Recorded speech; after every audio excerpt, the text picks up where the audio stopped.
ESPN welcomes you to the following presentation of the Southeastern Conference. Welcome to ESPN College Football, presented by Xfinity. From Williams-Brice Stadium in Columbia, South Carolina, third-ranked Clemson, which has won 26 in a row, looks to get one step closer to another college football playoff berth as it takes on the Gamecocks, who already have knocked off a top 5 team earlier this season, winning at Georgia. Hi, everybody. Dave Pasch alongside Greg McElroy, Tom Luganbill on the field. And Greg, it seems like coming into the year, everybody was talking about Clemson being the best team, and now most people are not talking about them as the best team. Dabo Swinney on the field was laughing with us, saying, hey, thanks to ESPN, I got the easiest coaching job in America trying to motivate my guys. And how about Trevor Lawrence? Is anybody playing better at the quarterback position right now than him? If you look at his last 4 games, if those 4 games would have taken place in September, he might be in the driver's seat to win the Heisman Trophy. However, in September, he was pressing. He was trying to win the Heisman, considering he was the front runner coming into the season on every single throw. However, these last few games, he's really started to hone in with his protection understanding, his accuracy, and his decision-making has been far improved. He's playing the best football of his career. He's been outstanding. Their defense is pretty good, too. Let's check in with Tom for more on that. Yeah, coming into the season, guys, so much of the focus is on what they lost on defense. But the number 1 player on this defense, Isaiah Simmons, I think is the best player in college football on defense, not playing in the front 4. And it's the most loaded, versatile defensive secondary Dabo Swinney has ever had. This defense is for real, and they haven't gotten enough accolades to this point. Dabo Swinney, Tom, 12th year at Clemson. He's won 2 of the last 3 national championships. And he has won the last 5 games against Clemson's rival, South Carolina. Last game of the year for South Carolina, because they're not going to a bowl. They want to make it count and knock off the defending champs.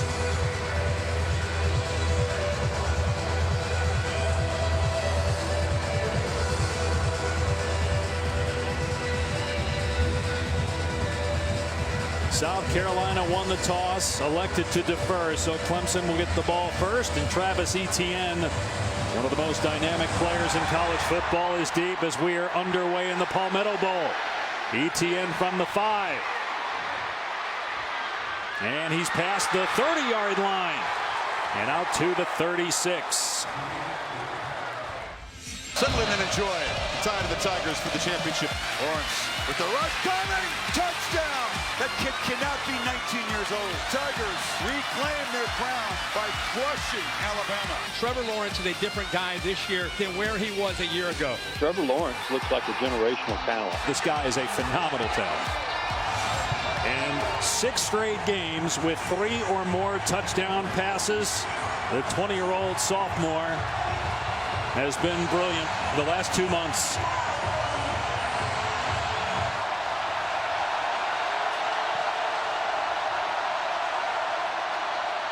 Gonna give it to Etienne, and it's a flea flicker on the opening play. Lawrence throwing it downfield, and it is juggled and incomplete. Intended for Higgins, and Israel Mukuamu did a heck of a job to make sure that wasn't a big play to start the game. Slightly underthrown, a lot of contact there as Trevor Lawrence tried to take the top off the defense on the first play of the game. Mukuamu's a tough matchup given the fact that he's 6'4" at corner. He's going to have his hands full working against T. Higgins and Justin Ross throughout the course of the game. Clemson 11-0 for the 2nd straight year. They will play Virginia next week in the ACC championship game. A ton of room here for Etienne out of the backfield. And he's got a first down. That's his 26th catch of the year. Lawrence, in his first 4 games, had 5 interceptions, which was more than all of last year, but he's only thrown 3 recently, and 22-0 as a starting quarterback, closing in on 60 touchdown passes and 6,000 yards.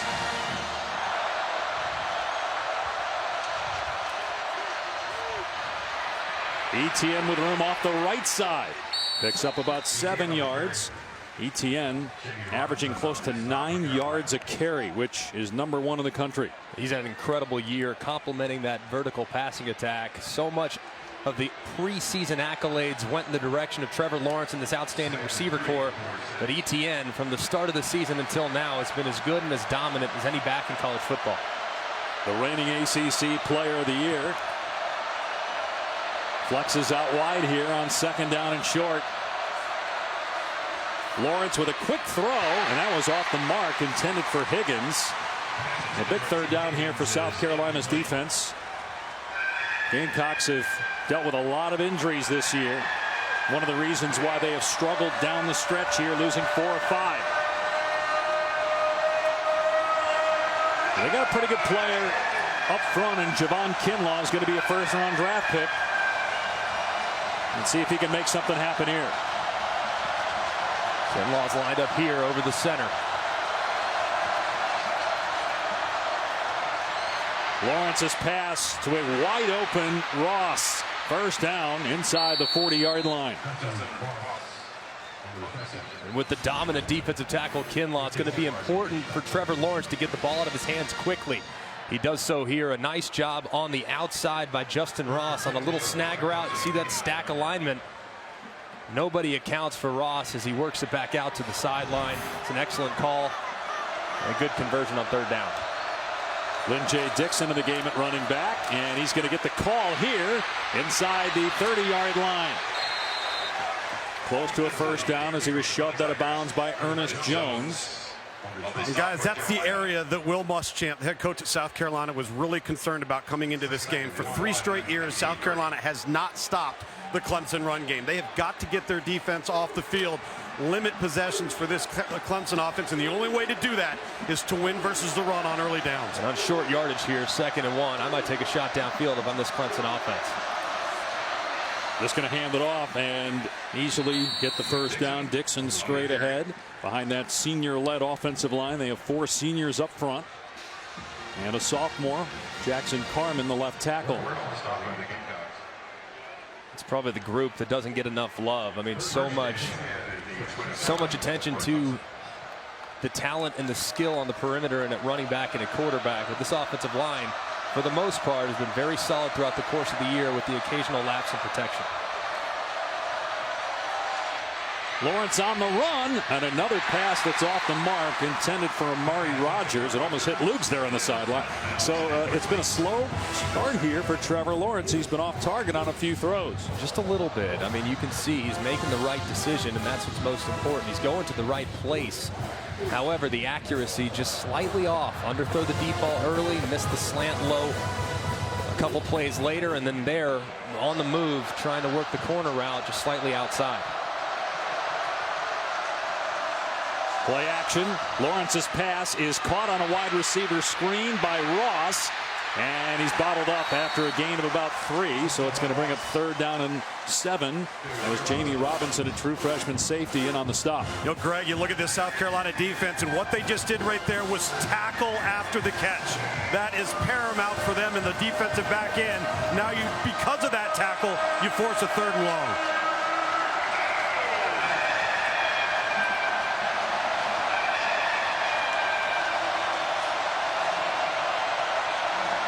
Longest active win streak on the line, and a lot more than that for Clemson. 26 consecutive wins, trying to get back to the playoff.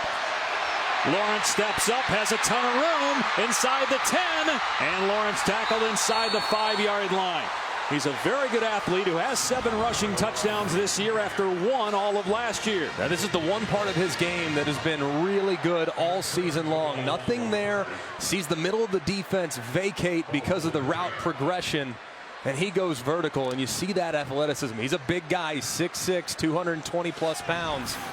So he's a load in the open field with a full head of steam. That was a 21-yard run, 1st and goal from the 3-yard line. And ETN hit hard at the 2. Gain of 1 on the play, brought down by Kinlaw.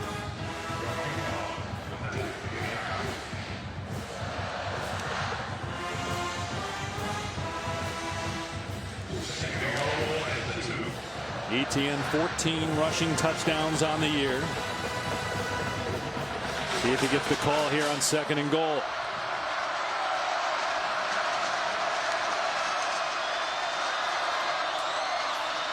Etienne trying to find a hole, pushes the pile, and he's brought down short of the goal line by Robinson.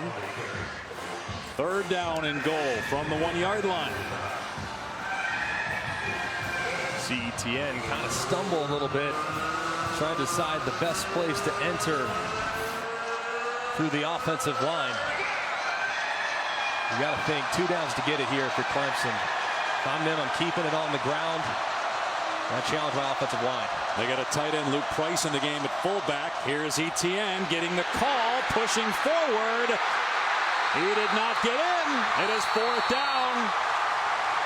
We'll see if the Tigers elect to go for it from inside the 1.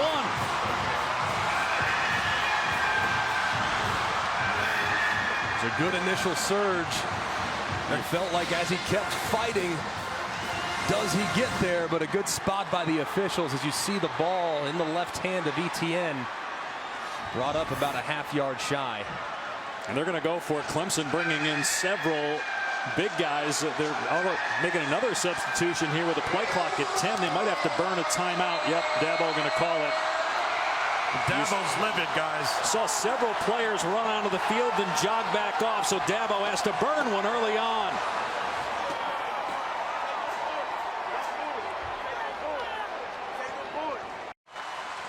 Welcome back to ESPN College Football, presented by Xfinity as part of the Jiffy Lube Rivalry Series.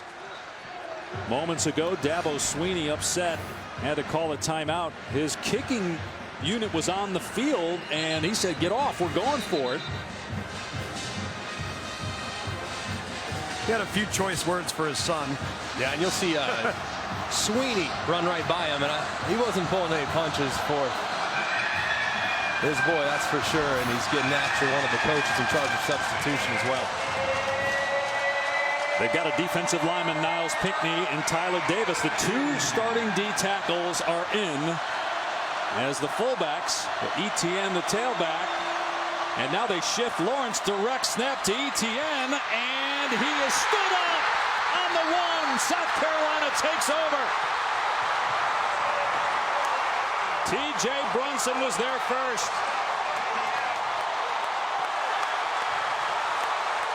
What'd you think of the call? I like the call. It was an excellent play by Brunson. You watch him meet at the point of attack, chase leverage, and Ernest Jones was there as well on the inside. That was an excellent stand defensively.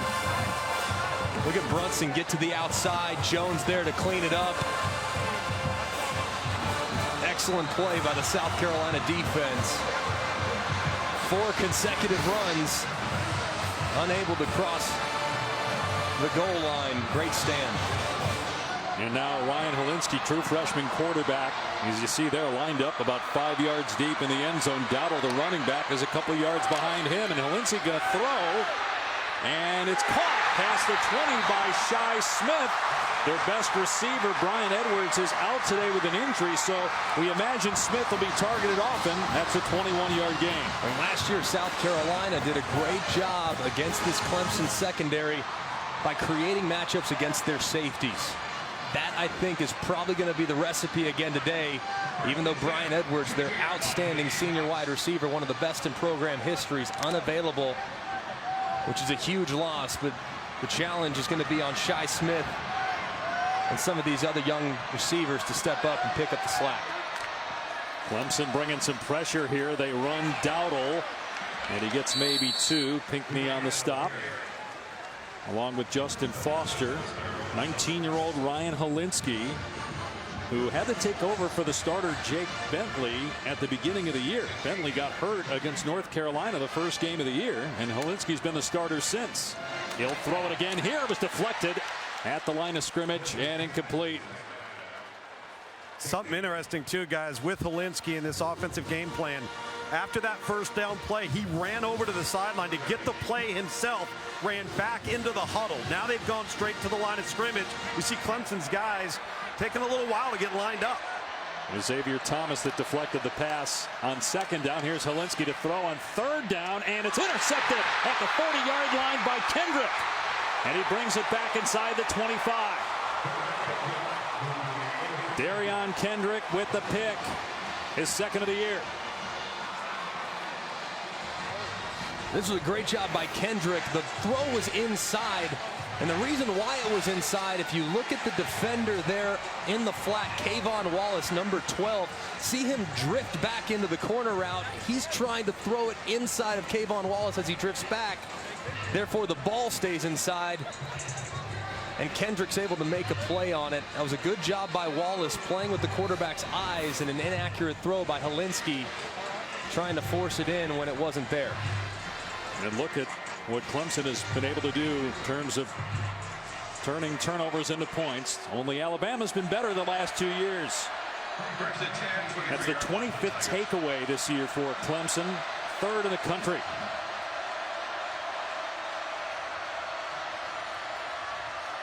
And Lawrence going to throw it here on first down. There's a lot of contact and flags come flying in. Mukuamu all over Justin Ross at the 9-yard line. You got to be physical with these receivers, but you can't grab the jersey like Mukuamu did there. Pass interference. Defense. Number 24. Automatic. First down. And they'll spot it outside the 10 so they can still get a first down before the end zone. First down on the 11-yard line. South Carolina is going to be physical at corner. They really want those defensive backs to disrupt the game. However, you can't take it too far, and there Mukuamu clearly grabbing way too much cloth results in a 15-yard penalty. Here's Etienne off the right side, in trouble in the backfield. Does well to get back to the line of scrimmage before he's wrapped up by JT Ebay and Ernest Jones. South Carolina early really seems to have a nice beat on this Clemson run game, and they're leveraging the football back inside, really giving nowhere for Travis Etienne to find a crease. Now, Muschamp really likes how South Carolina matches up with Clemson. I know the Gamecocks are 4-7. They played a brutal schedule this year, and they had that win over Georgia on the road. Out of an empty set, here's Lawrence on second down with a quick throw that's high.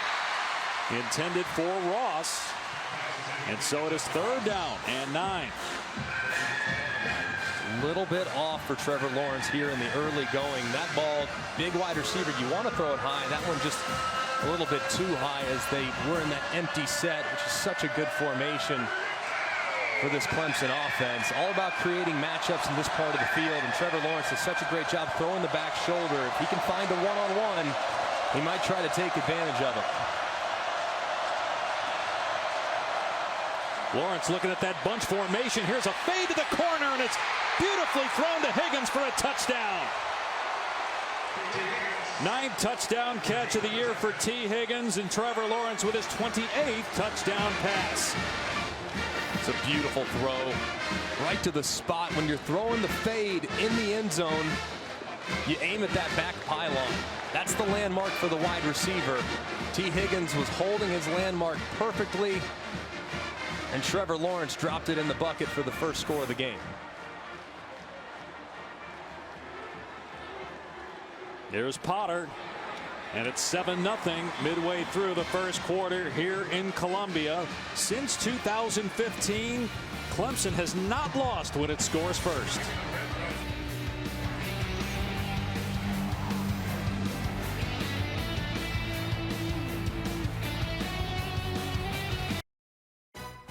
ESPN College Football is presented by Xfinity. Get the ultimate in-home Wi-Fi experience with Xfinity X-Fi. And in part by Jiffy Lube. You can do more in a jiffy. Last win for South Carolina was Steve Spurrier as the head coach back in 2013. Since then, Clemson has won 5 in a row. It's the 117th meeting between these two schools. They've met every year since 1909. This will be a touchback. Let's go to the studio and check in with Matt Berry. Guys, good afternoon. Checking in on Michigan and Ohio State. First possession for the Wolverines. A little trick play to Giles Jackson. 22-yard touchdown. They missed the extra point, so it was 6-0 Michigan. Ensuing drive, J.K. Dobbins had 79 yards. Ohio State answers now up 7-6 early in the first. And the Buckeyes will play the winner of Wisconsin and Minnesota, a game that you can see on ABC next. Meanwhile, Rico Dowdle is in the game, taking the direct snap here at quarterback, looking for some running room, trying to get to the perimeter. Can't. He is spun down for a loss by Isaiah Simmons, who Tom talked about at the top of the telecast. Let's go back to the touchdown. Was there offensive pass interference here? You'll see the push off right here. Watch this right arm from T. Higgins.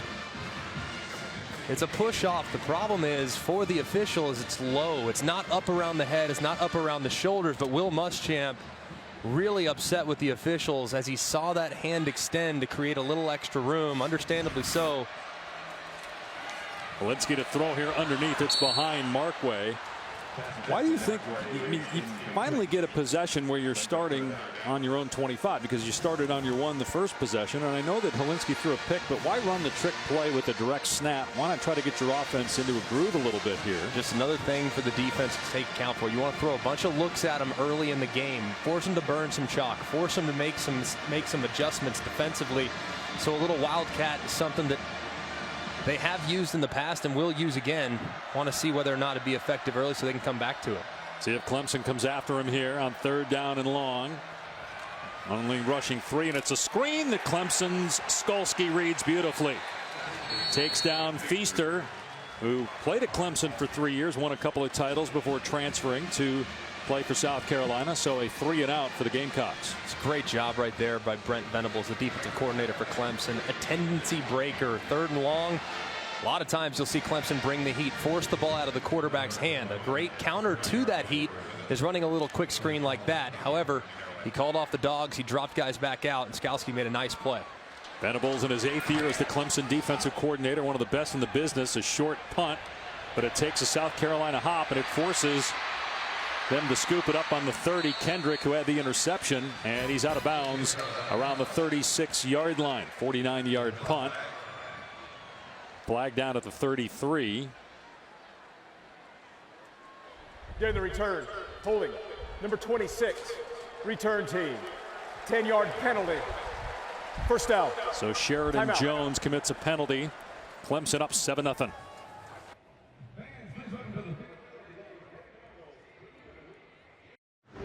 You're watching the Jiffy Lube Rivalry Series. You're watching the SEC on ESPN. South Carolina and Clemson kicking off the final day of November. Hard to believe the regular season is over after this weekend. Clemson will play Virginia in the ACC championship game, and Trevor Lawrence over the last 5 games, after by his standards a rough start, 14 touchdowns, no interceptions, and a touchdown pass today that was beautifully thrown on the last possession from the 25-yard line. Little misdirection run for Etienne. He's grounded at the 29 after a gain of 4.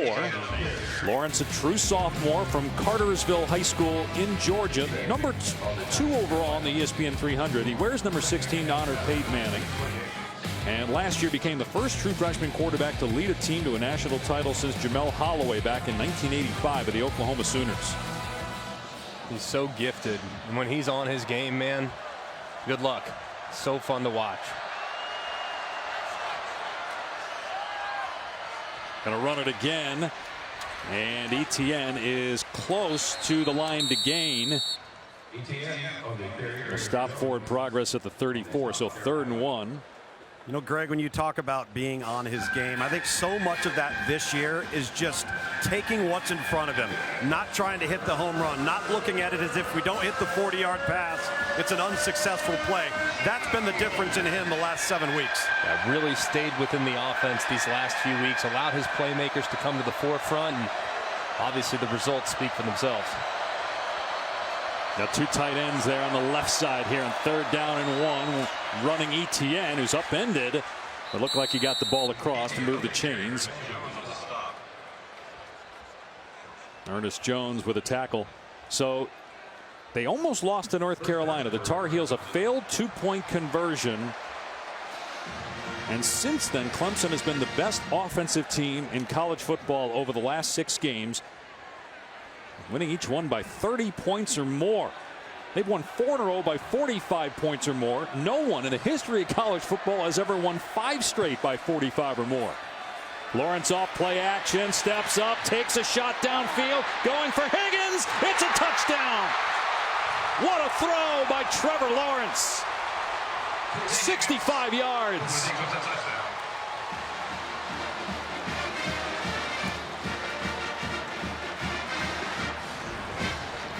This is just an unbelievable throw. I mean, you look at Trevor surveying the field, moving, buying a little extra time, getting all his weight behind it, puts a ton of air under it, and allows Higgins to run under it. Right, do you see his back leg? I mean, he unleashed that one. So just a little bit of a glimpse of the arm strength that Trevor Lawrence possesses. That was silly, wasn't it? And then Higgins running by eBay. 65-yard touchdown pass and about 55 of it in the air. And Clemson up 14-0. 2 touchdown passes already for Lawrence.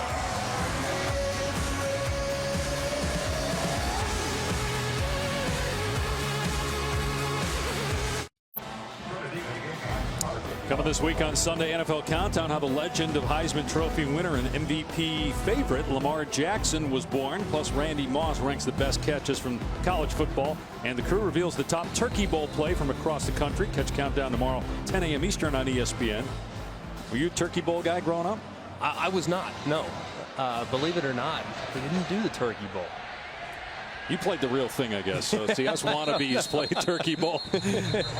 Well, South Carolina this year had lost its quarterback, Jake Bentley, the first game of the year against North Carolina. They lost that game. But remember, they beat Georgia in double overtime on the road to get to 3-3. But since then, they've lost 2 in a row and 4 of 5. Their losses have been against A&M, Tennessee, Florida, Missouri, Alabama, North Carolina, and Appalachian State. Bentley done for the year, and so true freshman Ryan Hilinski has been the starter all season. Already thrown an interception in this game that Clemson turned into points.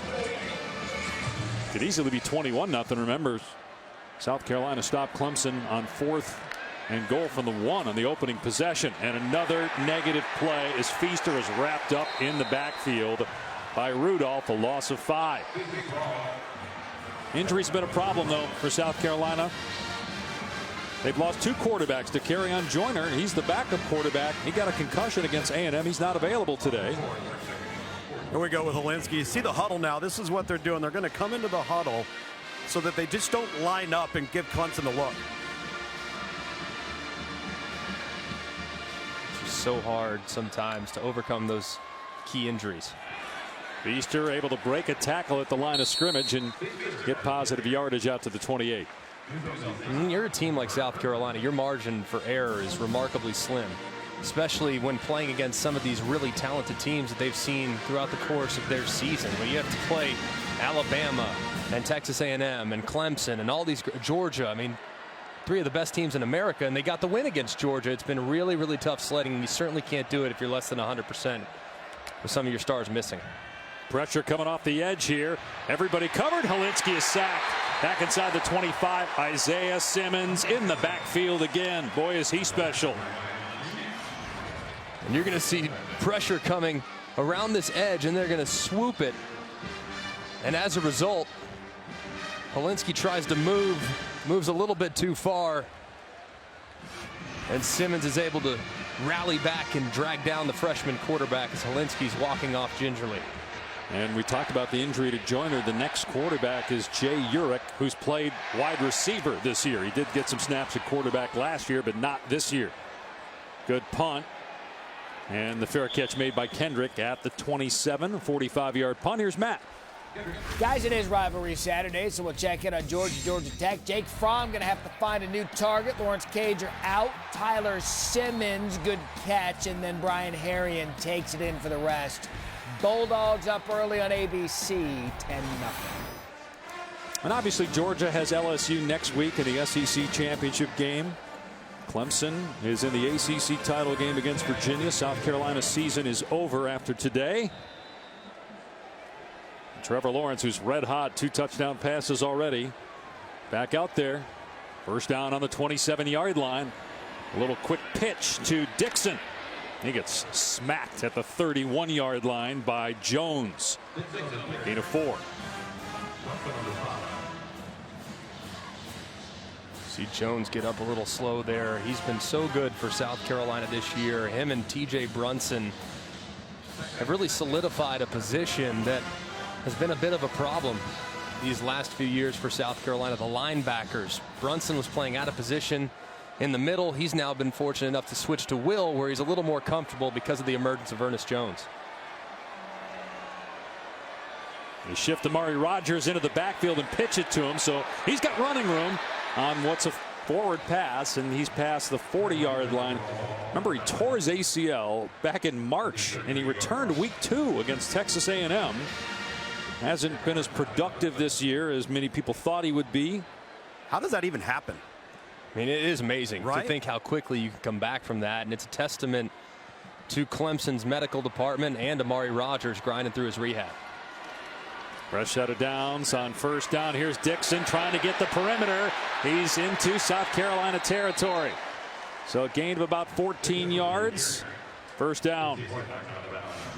And the speed of Clemson really starting to show here. As you see Wanham at the end, he's in a good spot. However, he loses contain as Dixon gets around the edge.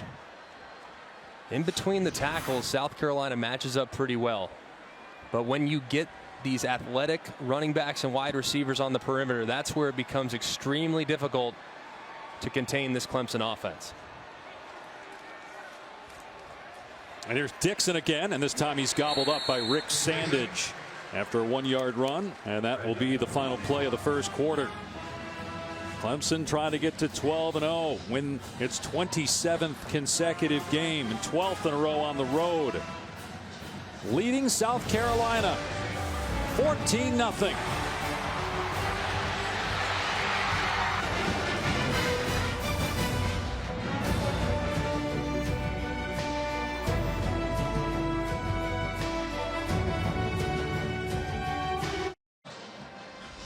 You're watching the SEC on ESPN.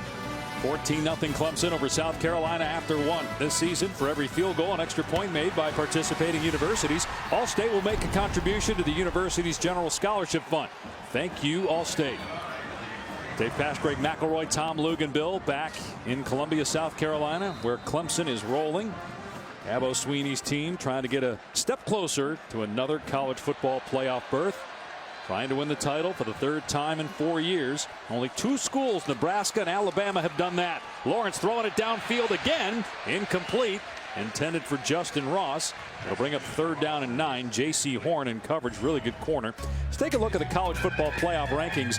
Now think about this. At the beginning of the year, we had a Clemson game, and at that point, Dabo Swinney's like, I'm trying to do everything I can to keep the guys motivated. And now he was laughing with us on the field before the game. Like, I don't have to do anything to keep him motivated because we're ranked 3rd. Nobody's talking about us as a championship team. So he's got the easiest job in the world, quote unquote. 3rd down and 9. Lawrence rolling out. And throw off the mark. So South Carolina gets a stop. It'll be 4th down. But boy, if Trevor Lawrence keeps playing the way he has since that North Carolina game, are they the favorites to win the championship? They are. I mean, just because of their championship pedigree. They've been there, they've done that, they've won it.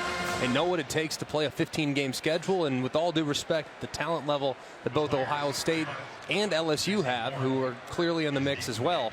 The fact that LSU's done it before, or that Clemson's done it before, you got to feel good. Will Spire's punt is, wow, it takes a huge hop, and then 2 Clemson players collide, and they down the ball at the 3-yard line. Wow, that was pretty unbelievable there as A.J. Terrell and Isaiah Simmons collide here, managing to keep the ball from crossing the plane. And look who those guys are, guys. That's 2 of their best defensive players on cover teams. And that also, that's a good shot of just how strong Isaiah Simmons is. Did you see? Because him and Terrell both went up with a full head of steam. Terrell goes flying, and Isaiah Simmons just almost looked as if it was completely unfazed. Well, I think going back to your point about maybe South Carolina, maybe Clemson's the favorite. It's not just the offense. They lost so many guys on defense last year up front, but they still have so many guys that are talented enough on this defense. And there's Simmons with a tackle, stuffing Dowdle at the 5-yard line. Simmons, a converted safety a couple years ago. He's from Kansas, now in his junior season, and expected to be a top 10 draft pick. When you get off the bus, have him lead you off the bus. He's one of the best looking players with his length in college football. Helinski from the end zone throws it downfield, and Smith trying to break up the pass. It was almost intercepted by Kayvon Wallace. A little jawing going on after the play between the two guys downfield. Good job by Wallace, turning his head around, positioning himself, and Shi Smith having to play a little defensive back. Getting a nice pass break up there, because that ball could have very easily been intercepted. That ball can't be thrown to the inside. Now you're backed up on a 3rd and long. Averaging about 1.5 yards per play so far. And they just run Dowdle here on 3rd down and long. He makes a guy miss. We'll see where they spot him. Wallace on the tackle. It is a 1st down for the Gamecocks. Probably their best offensive play since the first play where Helinski threw a strike to Smith over the middle for about 20 yards. Well, that was a nice job right there by Dowdle, making a guy miss, and that guy being Isaiah Simmons, falling forward for the 1st down. Helinski's got to go to the bench here. Jay Urich is coming in the game, so don't know if Helinski got hurt or if they want to give Urich a play here. Not sure what's going on, but he's out there on 1st down from the 13-yard line, and he hands it off to Feaster. Gain of about 3. That's the first snap that Urich has taken this year under center. He's actually played a little receiver in mop-up duty this year. He got some reps last year at quarterback. It's got to be injury related, right? I'm assuming. Remember Helinski, when he got hit earlier in the game, kind of limped off, walked off gingerly. Greg, I'm down here next to him. He jogged off just fine. I think this is by design. And with Urich, you get that athleticism that forces Clemson to have to defend the quarterback. And maybe with the carry-on Joyner out, they run Feaster here, and he's past the 20-yard line. 3rd and short coming. Here's Matt. All right, guys, checking in on Michigan, Ohio State. After an Ohio State touchdown, Shea Patterson finds Donovan Peoples-Jones wide open over the middle, barring the extra points to 14-12. Shaping up to be another classic between Michigan and Ohio State. Sounds like a high-scoring affair there. I'm a little surprised to see so many points, knowing how good both those two teams are on the defensive side of the football. Interesting rotating quarterbacks in the middle of a series. Helinski back in on 3rd down, and he hits Smith for a 1st down. Got drilled by Wallace, but able to move the chains out to the 25-yard line. And this is nice, quick feet. Little RPO. You can hand it off if you like the look, but if you have one-on-one, you have freedom to take it. Helinski decisive, accurate, and is able to convert on 3rd and short. Greg, he has to be, because he has no mobility right now. If they have any type of drop back game and Clemson comes after him, he's not going to be able to evade. Huge possession here for South Carolina, trying to keep that Clemson offense on the sideline. They picked up a couple 1st downs, and now Feaster gets maybe 3. They've been trying to run the ball. Dowdle, the last couple of games, 21 attempts, 19 carries. So they're giving Feaster some more opportunity here today. The Clemson transfer. He's got over 600 rushing yards on the year. Gets the call again, and Feaster picks up another 1st down past the 35-yard line. He's from Spartanburg, South Carolina, played for both schools. A nice job here cutting back. See that left side of the offensive line just compress. He runs right behind him. Picks up a nice block at the 2nd level. Spring him for some nice yardage. Tavian Feaster, him and Dowdle have to be effective here moving forward to get back into this game, take some of the pressure off Helinski. They're going Wildcat here, so this is technically the 3rd quarterback they've used on this drive alone, with Dowdle in. Kevin Harris standing next to him. Dowdle keeping it up to the 40. Good hard run by Rico Dowdle. Skalski on the stop at the 43, but that's a 7-yard pickup. South Carolina finally getting into a bit of a rhythm offensively in this game. And it's been because of the counter run game. You see how fast and active and athletic this Clemson defense is. If you get them running in one direction and then cut the running back in the other, sometimes they can get out of position. It's been beneficial for him. Dowdle keeps it again here, and that hole doesn't open. Stacked up, able to push the pile though to the 45. He'll come up short of the line to gain. So 3rd down and 1. You in 4-down territory yet if you're South Carolina? I think so. I mean, last game of the year, playing the field position game against Clemson, given how explosive their offense is not one that can be won. You have to take advantage of your possessions, and so far this is really the first sign of life that we've seen from South Carolina offensively today. So I think you do have 2 downs to get it here, even though you're on your side of the 50. And it's the 11th play of the drive, and you're on your side of the 50. You got 42 yards already. Hilinski back on the field here.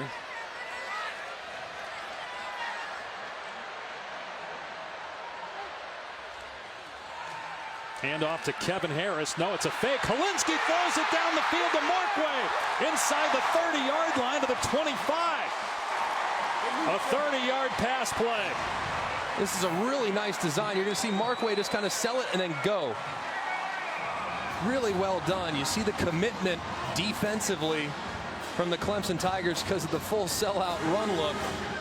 Markway slips through there and finds space in the open field. And how about the throw by Hilinski off his back foot under pressure, puts enough air under it to allow Markway to run under it. That was an excellent play by the freshman quarterback and a really good call by Brian McClendon. How about Hilinski hiding the ball behind his back? He hands it off here to Kevin Harris and wrapped up for no gain by true freshman Tyler Davis. I mean, that was a full sellout by taking the ball and actually sticking it behind your back so that the defense can't even see it. Yeah, the old Favre fake here. There it is. Hide it, hide it, hide it all the way. Full sellout with the run fake. And Dave, we call that ball handling. We'll clinic for you later if you want. That was well done. I like it. Little showmanship. Got to have some of that. See if they can pay off this drive with a touchdown, though. Taking off 6 minutes off the clock here. So important, Dave, for them to not only come away with points, but just to flip field position, have a short field for this offense. 2nd and 9. Hilinski play action. Markway dropped the ball. And that would have been a 1st down and more for Markway. Couldn't come up with it, though. Man, this one is just... that just kills you if you're the quarterback. The guy's so wide open, you kind of steer it out there. As a result, you don't have as much velocity on it, so the ball drifts behind the intended receiver. And Markway had a ton of space because of the pressure off the left-hand side. That's one that Hilinski would love to have back. 31 drop passes on the season. They're 3 for 3 on 3rd down in this drive. 3rd and 9. Again, do they run this play thinking maybe 4-down territory, trailing 14-0? I know it's the first half. Clemson, or rather South Carolina, has to burn a timeout with a play clock at 1.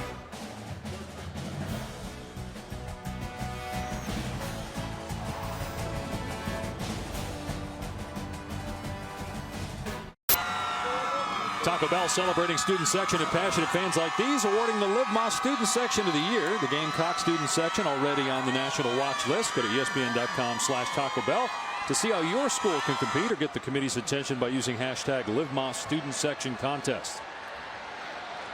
3rd down and 9. Look at this drive. This is the 14th play of the drive. The first 3 drives, they had a total of 9 plays. And this drive started on their 3-yard line. Hilinski's not even in the game again. They got Jay Urich in at quarterback. Watch out for pressure from this Clemson defense. And they hand it off to Feaster as maybe South Carolina's thinking it's 4-down territory and they're going to go for it. Simmons on the tackle at the 21. It's 4th and 6. And they'll bring on the field goal team. Very questionable play calling here. What are they doing? And just knowing how opportunistic Clemson's defense is, you have to assure yourself points. You absolutely have to, because if you come away from a 14-play drive empty-handed, that is a momentum killer. So I think positioning their field goal kicker exactly where they want just to make something out of this drive is the decision that Will Muschamp made. Okay. Clearly they don't trust the quarterback. Well, he's out of the game, right? He had Urich in there for Hilinski. 39-yard attempt. And Parker White gets South Carolina on the board midway through the 2nd quarter.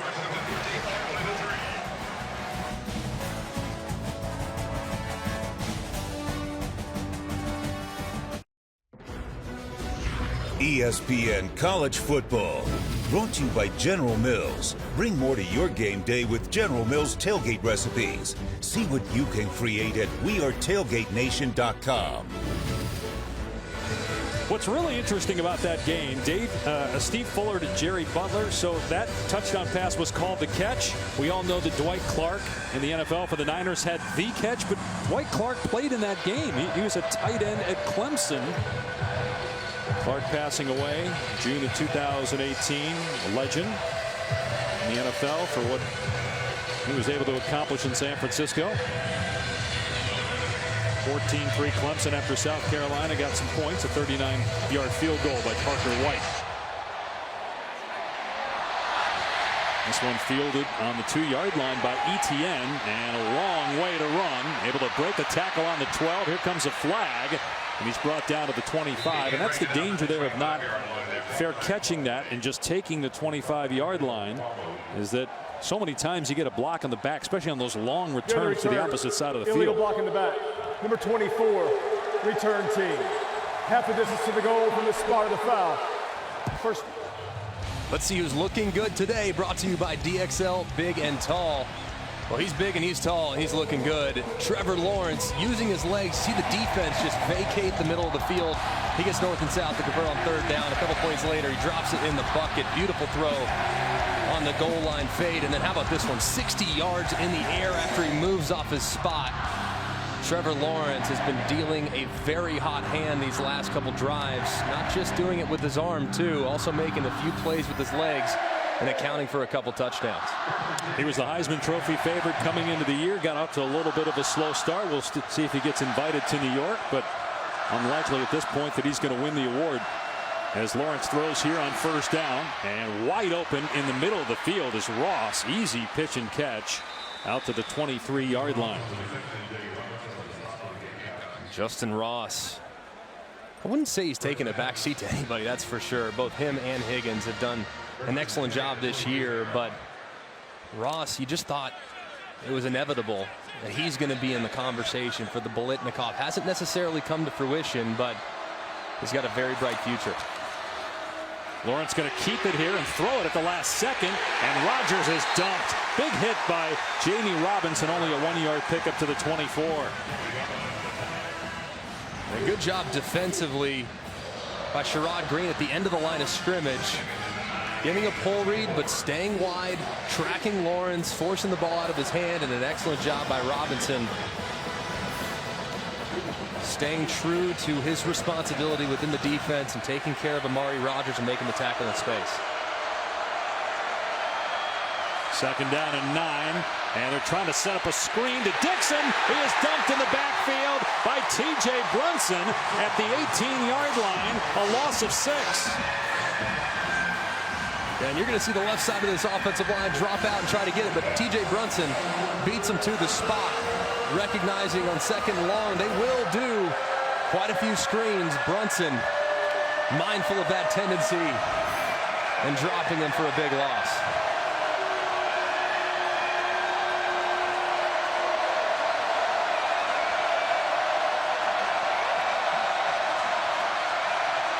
South Carolina rushes 3 here on third and long. Lawrence stepping up, wide open. First down, Higgins at the 40-yard line. And up to the 46, so third down and 15. And they end up getting 27 yards. This was a beautiful route. Look at the left side. Look at the corner. Mukwamu chased that post. This is a post corner route. And watch Mukwamu in one-on-one. He just gets turned around. Full sell on the post. Mukwamu's still chasing it. Takes him a long time to turn the boat and get back to the sideline. Great route by the wide receiver. Fresh set of downs on the 45. And a handoff that goes for no gain. Etienne knocked down by Aaron Sterling. 5 minutes to go. Second down and 10. Clemson has won 26 consecutive games. Has one more after this.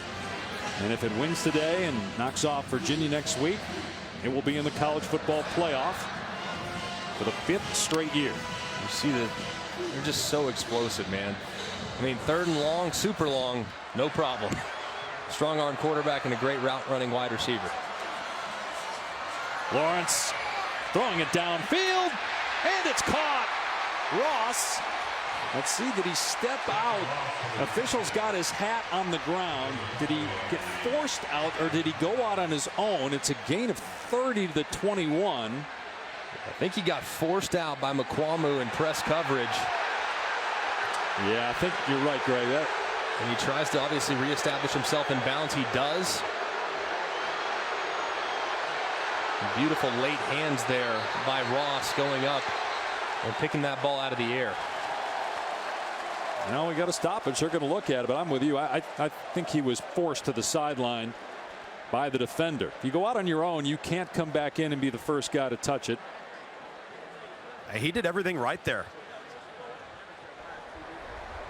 South Carolina has called timeout to challenge the ruling on the field that the receiver did not step out of bounds and become the first to touch the pass inbounds. Back in a moment. 14-3 Clemson.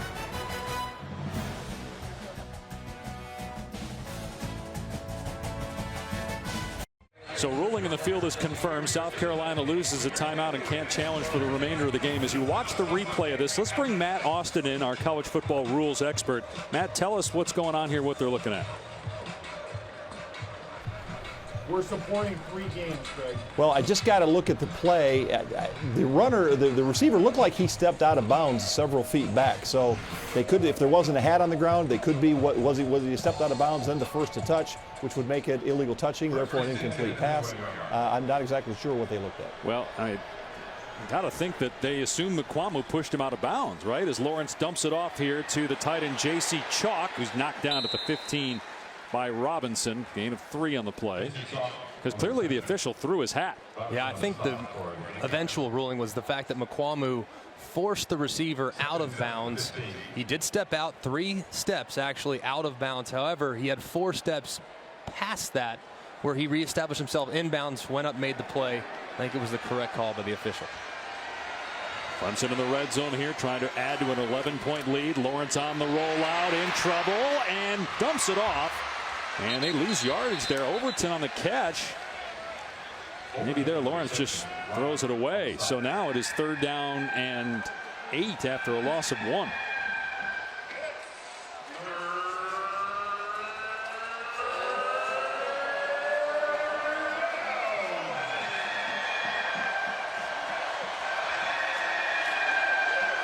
Looks like Clemson's going to employ that bunch formation they threw the touchdown on earlier to Higgins. Keep an eye on him. If he's one-on-one, potentially on a fade route, that's what they scored on the first touchdown. Lawrence had trouble with the snap. Scoops, throws, caught, out of bounds, incomplete. Ross did not get a foot down. It's 4th down. It was very close. Does that right foot get down? Ooh, you see him secure the catch. That right foot does appear like it landed in bounds. Boom. Touchdown. Right foot down there. Catch secured. Does the ball move at all? It does look as though it was secured prior to that right foot being down. They should review this. And it's likely going to result in a Clemson touchdown. Ruling on the previous play of an incomplete pass is under further review. Given that Lawrence had a little trouble with that snap, able to throw a perfect pass to Justin Ross. Should be the 3rd touchdown of the first half for Trevor Lawrence. Just an incredible job by Ross, knowing where he's at on the field and dropping that right foot down immediately, knowing where he's at, knowing how much room he has. And as soon as he secures that catch right there, that right toe goes down. Yeah, does he have it there for sure, right? That's what they got to look at. Does he definitely have possession there when that right foot is down? I'm with you. I think he does. Possession down. It looks like right there, as you can see, that right toe, it does appear.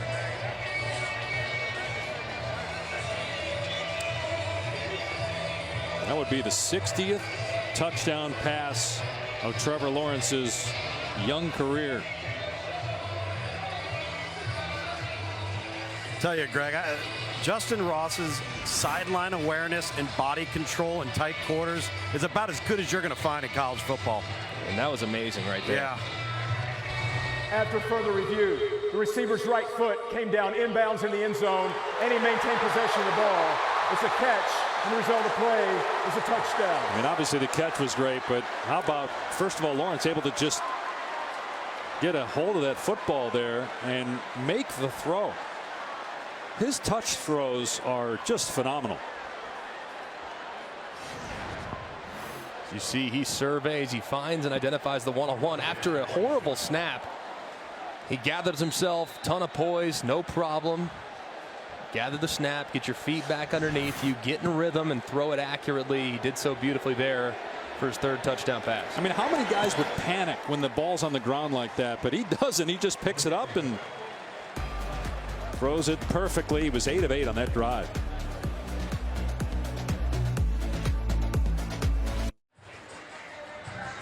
Welcome back to ESPN College Football. Clemson and South Carolina, part of the Jiffy Lube rivalry series. 21-3 Tigers. And later today on ABC, the Big Ten West champ will be crowned. Wisconsin and Minnesota from the Twin Cities. Winner will take on Ohio State in the Big Ten title game. This is earlier this week, clearing the field and getting it ready to go for one of the great rivalries in college football. What do you guys like in that game? I like Wisconsin. Really like. I think they've kind of been forgotten about. I'm with you, Greg. Still creates so many problems for the quarterback. Touchback. Let's check in with Matt.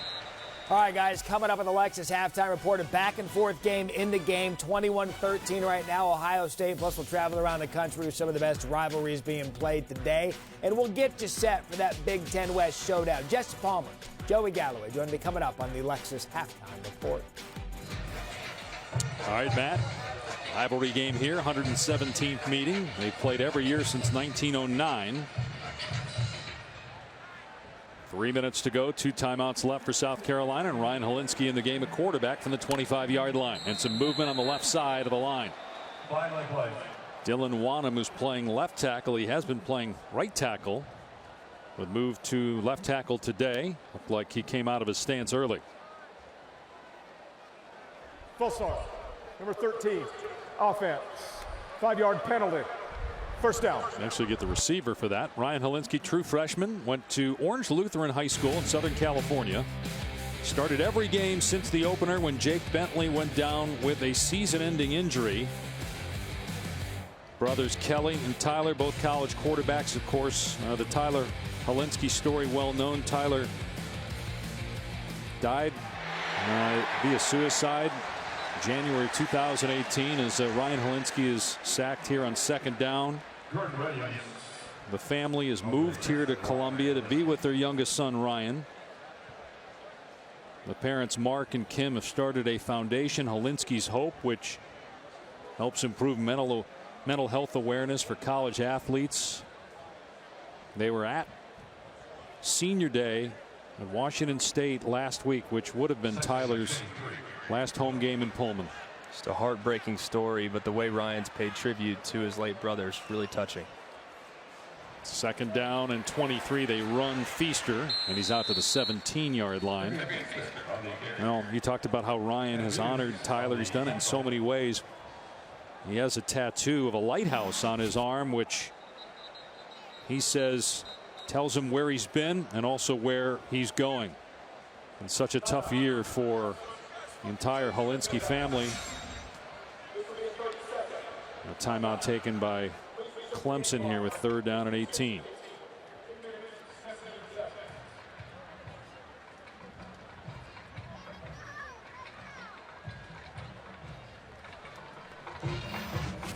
Here's pregame, a cock walk. Ryan seeing his parents and his brother.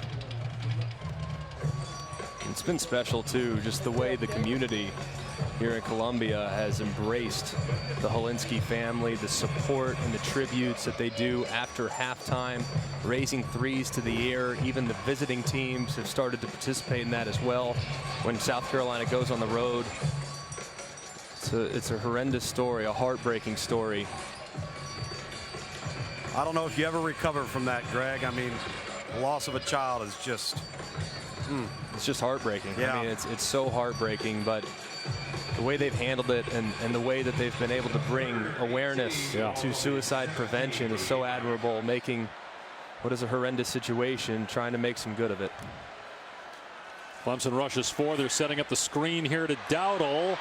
And he's at the 20-yard line, cuts it back, and brought down about 8 yards shy of the first down. So South Carolina will be forced to punt. See if Clemson uses its final timeout here or saves it for offense. It looks like the Tigers are going to save it. They're going to end up with tremendous field position here too if they can get a return as well. Clearly, Clemson doesn't need a ton of time to score. They right. Knowing that a field goal might be possible, and that shift between the sideline and the field goal unit, getting the offense off the field goal unit on, it's really, really valuable to have that extra timeout for your offense. So the extra time is not nearly as important as maintaining that one timeout remaining. South Carolina takes the play clock down to 1. Charlton's punt, not good. And goes out of bounds around the 32-yard line. Now tonight on ESPN at 7 Eastern, LSU dropped from number 1 to number 2. They take on Texas A&M. There's Mike the Tiger. He's given food design and that game's opponent's nickname each week. Last week we were down there for the blowout win over Arkansas. Mike looked like he was enjoying the Razorback, and I think he's getting the best of the Aggie here. That's a pretty big logo too, so I would imagine that Mike the Tiger welcomes the Aggies to Baton Rouge, knowing that since the size of the logo is a little bigger, it's a little bit more meat for him. Am I crazy there? No, I think you're right. Do you think there's some reasonable take? Yeah. Not enough meat on a collie. So minute 17 to go. Clemson with a timeout. Lawrence's pass is wide of the target, incomplete. So if LSU were to lose that game tonight to A&M, as there's a penalty marker down, if they lose that game but beat Georgia next week. Number 79, offense, 10-yard penalty, first down. It's a no-brainer, right? LSU's in, even if they lose today and win next week, right? Yes, still in. Same can be said for Ohio State. If Ohio State loses this week to Michigan, it sounds like they're playing a dogfight there in Ann Arbor. I still think with a win next week over either Wisconsin or Minnesota would be enough to solidify their place in the top 4. So 1st and 20 after the hold. Pass is caught at the 30-yard line by Overton out to the 31. What about Clemson if Clemson were to lose next week to Virginia or lose today? Or they have to go undefeated to get in? I think they do. I mean, they haven't had the strength of schedule. It's not their fault. They're an excellent team. They haven't had the strength of schedule that they'll be compared against. Lawrence and hits Overton for a first down at midfield. And the clock will stop here as they reset the chains. It's a gain of 20 on the play. Yeah, these Clemson receivers, Greg. Overton knows he's going to get hit. What a great play over the middle. Give him a chance. They run the clock after they get the stick set. 32 seconds to go. And the pass is caught. And they run the clock there as Ross forward progress was stopped as Clemson used that timeout here. They will. 23 seconds remaining in the first half.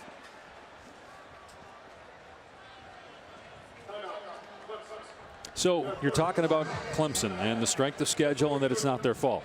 But it's all about the best 4 teams, right? So I mean, if you've watched Clemson, they're in my top 4 regardless. So they are, even if they were to lose next week. I think that when they measure though the strength of schedule that maybe a 1-loss Oklahoma has, that a 1-loss Utah has, I think could be somewhat comparable.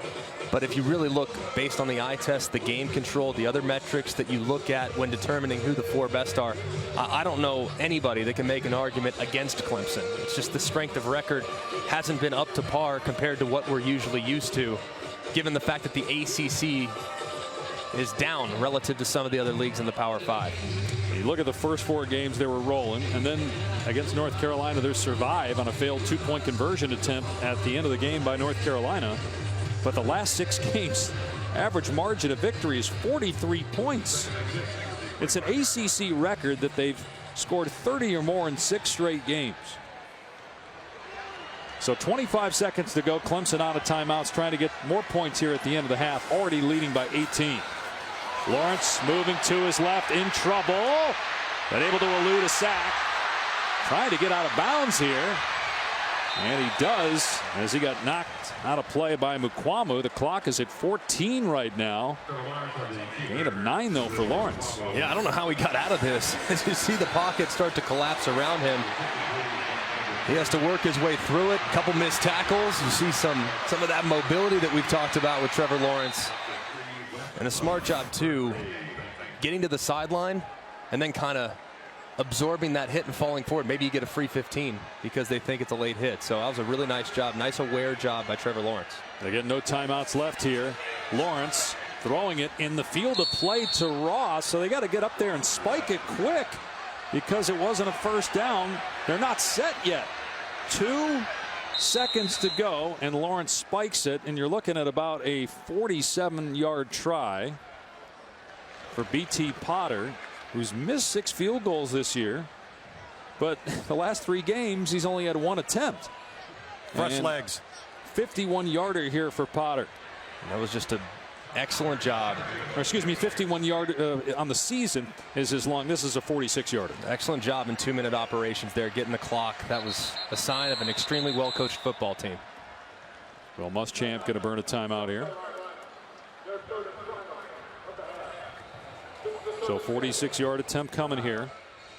Don't forget Monday Night Football, another good one this week with Minnesota tied right now with Green Bay for the top spot in the NFC North, taking on Russell Wilson and the Seahawks, who've won 4 in a row. They're only a game behind San Francisco, and the Seahawks now have Jadeveon Clowney on their team, and everybody remembers that, the 2013 Outback Bowl hit. That's the first time I've seen that, actually.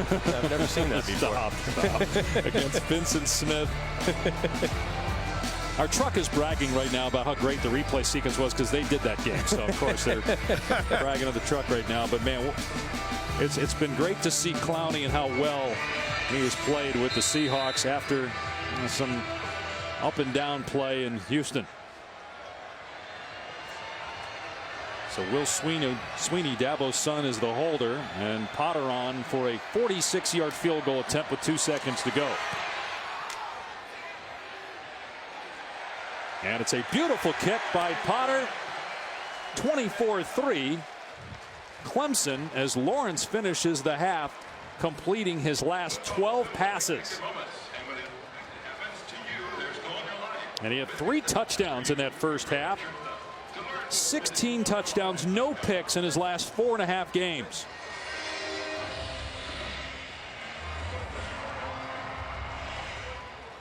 Let's check in with Tom down in the field. Well, Coach, you were able to preserve that timeout for that last offensive drive. Assess the execution of that 2-minute drill. That was tremendous, you know. Wish we could have gotten out of bounds on the one, but hey, it is what it is. But great, that's, you know, big time 2-minute execution to get points. That's all we were trying to do. Good job. We thought we had enough time to get a little quick play and get the clock. You know, so really good first half. Defensively, we got a little soft on the run on that one drive. They got the field goal, and then obviously our opening drive coming away with nothing. That was pretty disappointing. But hey, tough, a lot of emotions. 24-3. We're in a good spot. We just got to come out and play really clean and crisp. Too many penalties in the kicking game. Got to clean that up this second half. All right, thanks, Dabo. Okay. 24-3 Clemson at halftime. Sending now to the studio Matt Berry, Jesse Palmer, and Joey Galloway. Guys, thank you. Welcome into the Lexus Half. Welcome back to the Jiffy Lube Rivalry Series. Welcome back to ESPN College Football, presented by Xfinity. From Williams-Brice Stadium in Columbia, you're watching the SEC on ESPN. The Clemson Tigers ranked 3rd in the country, trying to inch closer to the college football playoff. They've got the ACC title game next week against Virginia, and right now lead South Carolina 24-3. Dave Pasch, Greg McElroy, Tom Luganville on the field. And Greg, it's hard to discern at this point who's playing better. Clemson's offense, which is on pace for 600 yards and 50 points, or Clemson's defense, which has held South Carolina under 100 yards. They've both been so impressive. You look at Trevor Lawrence, the way he finished that first half, 12 in a row completions, really remarkable, especially on some of the throws that were down the field. And then defensively, forcing South Carolina to earn every single yard. South Carolina really only had 1 drive. And other than that one drive, they accounted for just over 20 yards of offense if you exclude that one. South Carolina will get the ball to start the second half in this rivalry game. It's the final game of the year for the Gamecocks at 4-7. They do not qualify for the postseason. It'll be a touchback. It'll come out to the 25. A tradition that has been started here by Ryan Hilinski, the Hilinski family, and the Gamecock family. And now even teams, when South Carolina's on the road, will do this. And when visiting teams come here, they'll hold up 3. And it's not for the third quarter. It is for the late Tyler Hilinski. That is the number that Tyler wore at Washington State. It's the number that Ryan wears now. They have a moment of silence here for the home games, and even the Clemson players doing it as well to honor Tyler. Pretty neat, man, when everybody comes together like that. As Dowdle picks up a couple. The Hilinski family traveled to Pullman for senior night. Mom Kim and Dad Mark on hand for what would have been Tyler's final home game. There's Washington State head coach Mike Leach embracing Kim Hilinski. Tyler took his own life in January 2018. And Hilinski's hope started by the parents, a foundation to improve mental health awareness for college athletes. And Ryan, the true freshman, his parents moved here to Columbia to be with him. Throws it downfield and incomplete, trying to hit Shi Smith. They'll bring up 3rd down and 7. How about Isaiah Simmons? Their best pass rusher is in coverage on a wide receiver downfield. And covered it beautifully, too. Was beat initially, but did a good job of, once he caught up to Shi Smith, turning his head around, trying to locate the football. Greg, name one other time we've seen that all year long, ever. And he's a linebacker, defensive end, safety hybrid. He can really play all 3. And for him to be able to cover a slot receiver downfield that effectively, that's unreal. Just shows his versatility as a defender. Finalist for every major defensive award. 3rd down and 7. Hilinski over the middle, knocked away from Markway, incomplete. Kayvon Wallace broke up the pass. And a 3-and-out by South Carolina to start the second half. Let's take a look here if Wallace arrived before the ball did. See Markway there over the middle. Ball was thrown in a pretty good spot, but you saw that left hand by Kayvon Wallace. Look at the shoulders turn. I think that should have been a pass interference. There's the punt by Joseph Charlton. And fair caught at the 31-yard line. Trevor Lawrence didn't have his best stuff early on, but man, he has improved as the game's gone along. Look at the magician there in the backfield, breaking a couple tackles, creating positive yardage, anticipating the dig in a very tight window around a defender. And then I love this throw. Moving in the pocket, buying a little extra time after the bad snap, throwing it in the perfect spot, and a great job too by his receiver, dropping that right foot in bounds. Trevor Lawrence finished with 12 consecutive completions, the longest of his career. Longest streak of his career with that many continuous great plays. So many incredible throws in that first half. And he'll run it here. Scoots out of bounds after a short gain. Here's Tom.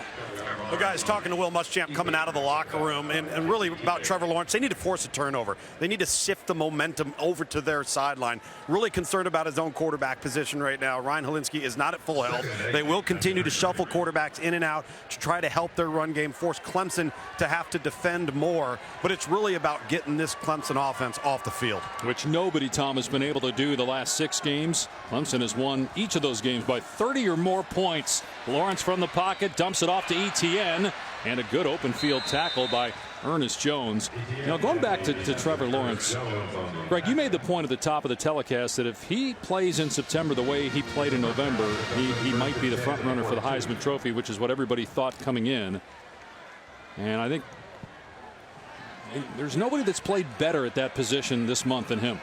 He's been exceptionally good. Just came out of the gates a little bit shaky early on. He'll throw it here on 1st down. Hits Ross out to midfield. And you made the point about that highlight, that touchdown pass he threw to Ross. It wasn't just a bad snap.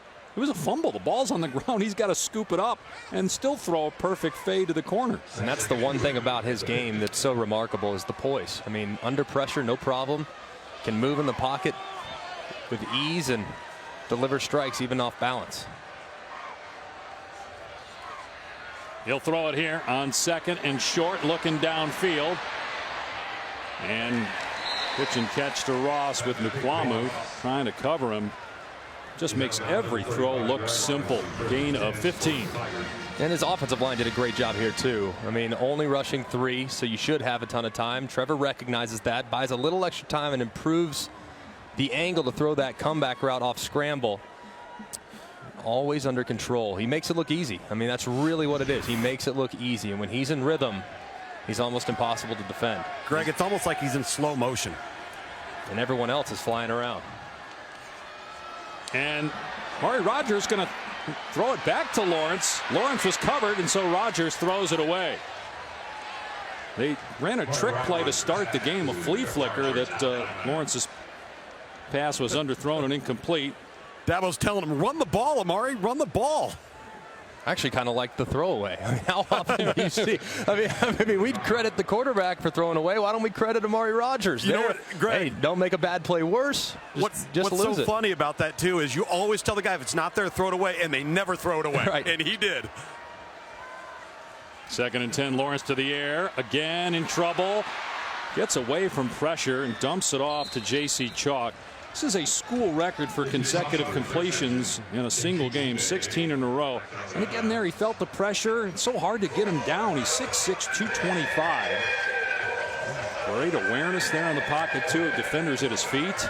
That's the thing that you don't realize as much, though, is just how strong he is. I mean, he's so strong. He doesn't look real built. He doesn't look like a Tim Tebow, and he's so strong and grounded with his feet are in the turf.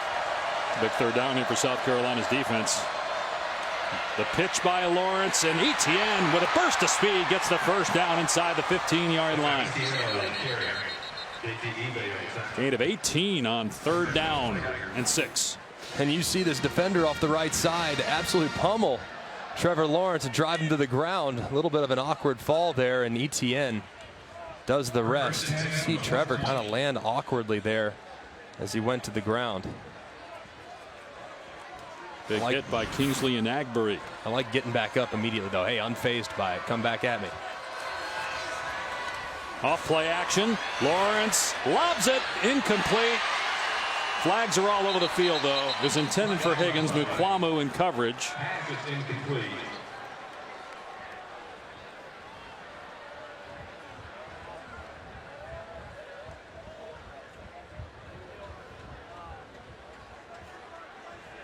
J.C. Horn was in coverage, too. Looked like away from where the ball was thrown. There are 2 fouls on the play, both by the defense. Holding, number 1, that penalty's declined. Personal foul, roughing the passer, number 52. Half the distance to the goal, and an automatic. 1st down. So Enagbury, the guy that took down Trevor Lawrence on the previous play, gets called here for hitting Lawrence late. You see the ball is clearly down. Ooh, yeah. It's a good job by the official. Enagbury had plenty of time to put on the brakes, and he didn't. It's a good job by the referee recognizing it. So 1st and goal for Clemson on the 7-yard line. Lawrence off play action, drops it to Chalk, and they're going to lose 4 or 5 yards on that. Read well by Jamie Robinson. They don't like that play. I mean, you just don't have enough room. You're on the right hash. There's very little room between you and the sideline. You try to roll your quarterback in that direction and hit Chalk in the flat. I'd rather run that play to the field.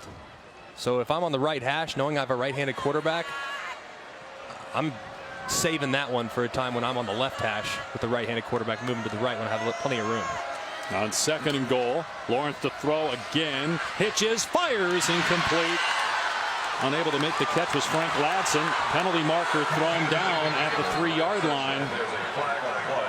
Late flag.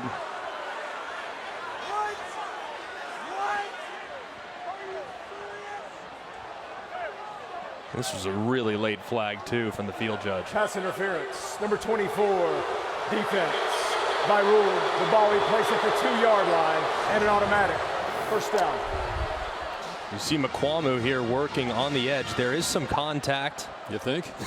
With his right arm. And look at that.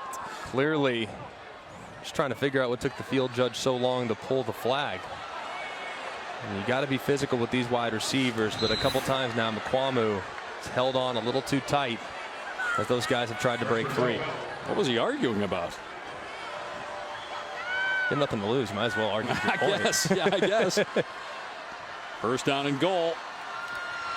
Etienne walking in. Touchdown, Clemson. Travis Etienne, his 15th rushing touchdown this season.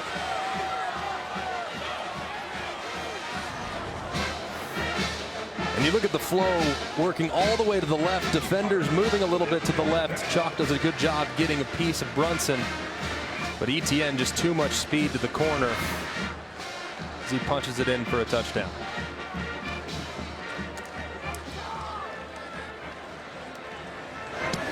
And Potter makes it 31-3 Clemson early in the third.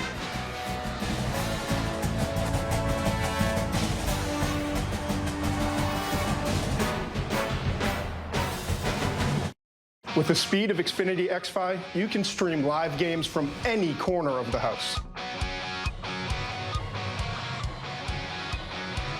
And you can check out our alternate angle Xfinity Skycam coverage of today's game streaming live on the ESPN app. Packed house here at Williams-Brice Stadium in Columbia, but a South Carolina team that was 3-3 at one point, in danger of losing its 5th out of the last 6 to close the season 4-8. Can be a touchback. It'll come out to the 25 for South Carolina. So Travis Etienne scoring a touchdown in the last drive gives him 52 for his career. That ties the ACC record held by former Pitt Panther James Conner. 56 total touchdowns, 52 rushing touchdowns. Dabo would say, imagine how many he'd have if I played him in the 4th quarter. It's really, statistically speaking, Etienne has been outstanding this year. And I know he gets somewhat overshadowed by his supporting cast, but he should be on everyone's list when thinking about filling out an All-American team. He's only got 4 attempts in the 4th quarter as Feaster is wrapped up after a 1-yard gain by Simmons and Spector. Let's check in with Tom on the field. You know, guys, on that last defensive series for South Carolina, I walked around to the back end line because I wanted to get a close look at their eyes. And this is a dejected defense. When that score happened for Clemson, you could see the wind taken out of their sail. And it was, hey, listen, this is a South Carolina team that has tackled well today. They've given good effort. But they're 7 of 9 in terms of 3rd down getting off the field. They can't get off the field. The penalties have mounted.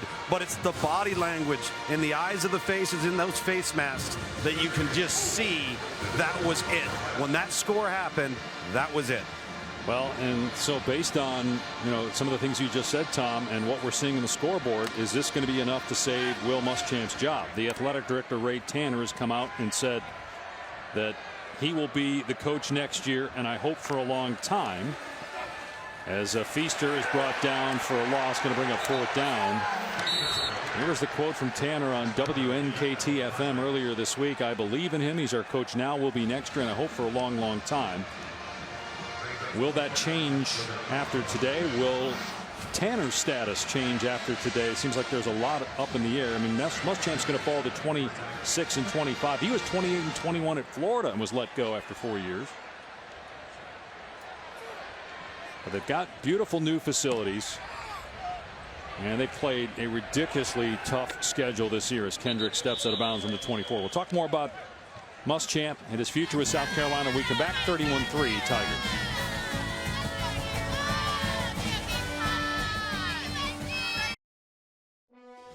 ESPN College Football, brought to you by Pizza Hut, official pizza of college football. Order now at pizzahut.com. No one out-pizzas the Hut. Gorgeous new facilities here in Columbia, South Carolina. Will Muschamp in his 4th year as the head coach. 26 and 24 record. They had that 9-win season a couple years ago in the win against Georgia this year. Otherwise, they finished this year 3-9. What do you think happens here with South Carolina and Muschamp? I think they should keep him, because when you look at what they had from a facility standpoint, they were operating with one hand behind their back these last couple years. Etienne trying to get the perimeter, and he does. Gain of 8. I think the other thing too, guys, is when you're a developmental program like this program is, where you're going to bring guys in that are going to be good players, but hopefully you don't have to play with a lot of them too early, and you have the rash of injuries that they've had at some key spots throughout the course of the season, it's tough to survive that. And I agree with the facility, with the investment here. Give Will Muschamp and his staff an opportunity to utilize that thing to enhance their recruiting efforts and get even better players in here. Well, the other thing is, if you make a move, there's no guarantee you're going to get a better coach. Right. Because when they hired Muschamp last time, there were some other names that, turned it down because they didn't think they could win here.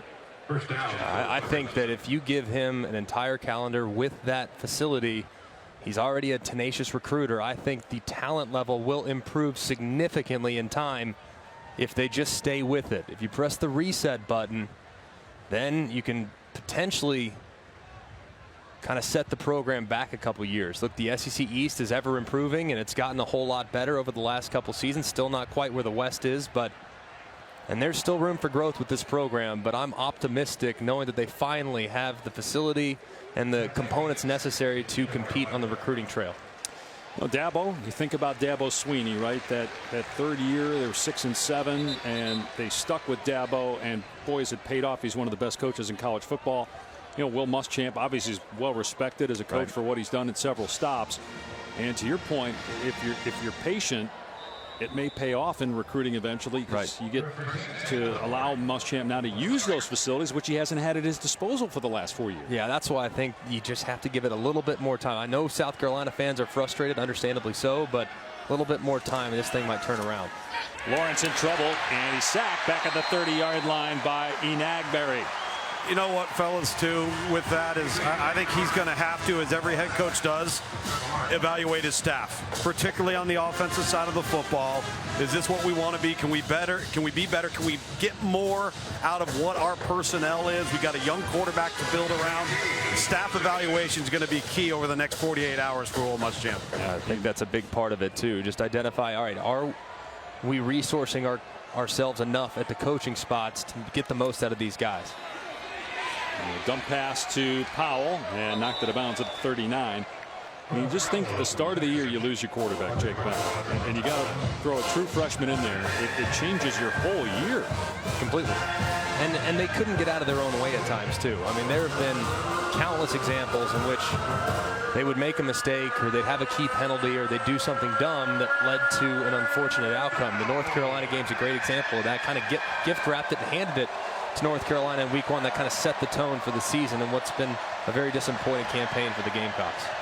Here's Lawrence on 3rd down and 11, trying to keep the drive going. Moves out of the pocket, keeps his eyes downfield, and his pass is incomplete. Tried to hit Luke Price, so a rare punt coming for the Tigers. That's one of those plays for Trevor Lawrence, guys, that was a little reminiscent of some of the silly plays he had made in the first month, the plays that he has stayed away from over the last 6-7 weeks. And knowing how well the defense is playing too, you have to wonder how much longer are we going to see Trevor Lawrence in the ball game. Up 28, 6 minutes to go in the 3rd quarter. I don't think you want to expose him to any more unnecessary hits here as the game goes along, knowing how valuable he is to your success this season. And that incompletion ended a streak of 18 consecutive completions by Trevor Lawrence. Good punt. Clemson will down it at the 9-yard line. 51-yard boot.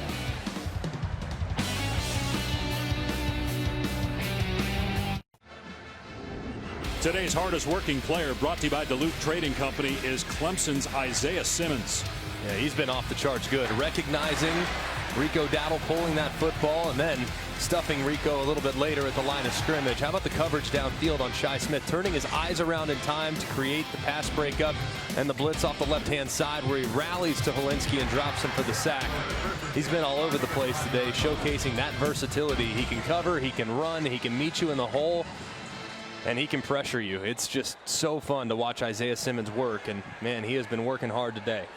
A sack, 2 tackles for a loss as South Carolina takes over. Helinski from the goal line dumps it off to Shi Smith, turning it upfield and stepping out of bounds past the 15-yard line.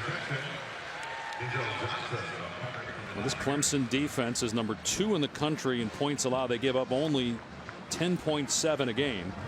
They're number 2 in total defense, and them and Ohio State are the only teams through the first 11 games of a season to hold an opponent under 300 yards every week since '96. So it hasn't happened in 23 years, and Ohio State and Clemson have both done it this year. Here's Matt Berry in the studio.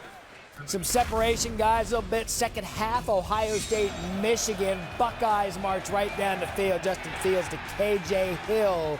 Now 35-16, start of the third. And Ohio State, a little bit of a scare against Penn State, and didn't seem to matter who the coach is at Ohio State. They have Michigan's number. Helinski's pass is caught at the 23-yard line by Dawkins.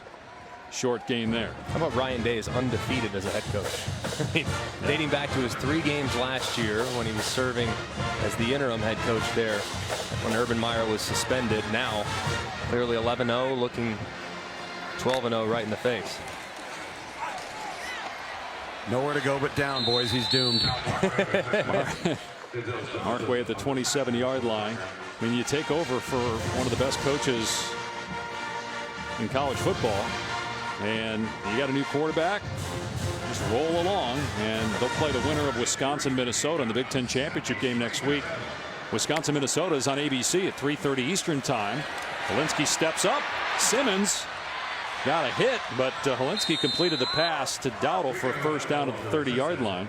Well, this is a nice job by Helinski. I mean, Simmons is breathing fire, running right towards him, about to hit him really, really hard, and clearly Helinski's not at 100% coming into the day. This is a good job keeping your eyes downfield. Hey, man, got to make a play, anything. Just get it to your wide receiver as best you possibly can and throw it away from the defender. That was a good job keeping his eyes downfield and positioning the football in a place where the defender couldn't get it. That was a nice job by the freshman. Turned 19 years old during the season. We've seen Jay Urich get some snaps at quarterback today. Saw Helinski hobbling after that hit. Hands it off. Feaster is free past the 45 and out near midfield. The former Clemson Tiger, Tavian Feaster, with a gain of 19. And look at the defense. They're going to adjust and slide inside, which is going to allow for a nice crease for Feaster. You see that movement. Feaster gets it again, and in the backfield, Jake Venables, son of defensive coordinator Brent Venables, makes the tackle. No gain. A lot of reserves getting some play now, guys, particularly on the defensive side. This is a team in Clemson that's played more freshmen than any other team in America because they can. Right. Keep blowing everybody out. You get to get guys in the game that wouldn't normally play tight situations or in the first half. But Venables does get some work regularly. He is the backup middle linebacker. It's not like he's fourth string. Here's Helinski from the pocket, throws in traffic and incomplete. Again, you got Isaiah Simmons. Look how far downfield number 11 is right there. He was the last line of defense on that play. He was playing the free safety there, and you mentioned the reserves that are getting some work up front. The starting secondary is still in there, and that was a nice throw by Helinski in traffic, anticipating the in-breaking route. Just went through the receiver's hands. He's battling, man. I'm telling you what, man, Ryan Helinski, he's going to grow and learn from this season, but I think he has a very bright future. He'll throw it here. Everybody covered. Tries to dump it off to Feaster, and the ball hit the ground, incomplete. You remember a couple years back, too, when Jake Bentley was a true freshman, and he had his ups and downs, including what was a very one-sided performance against Clemson. His first opportunity to play Clemson, it went sideways and went sideways quickly. But Bentley continued to battle and get better and make improvements, and came into the season expecting to have a huge year. Got to expect the same type of progress from Helinski as he navigates throughout the course of his career. Kendrick is deep and has it on the 16-yard line. 2.5 remaining in the third. All Clemson.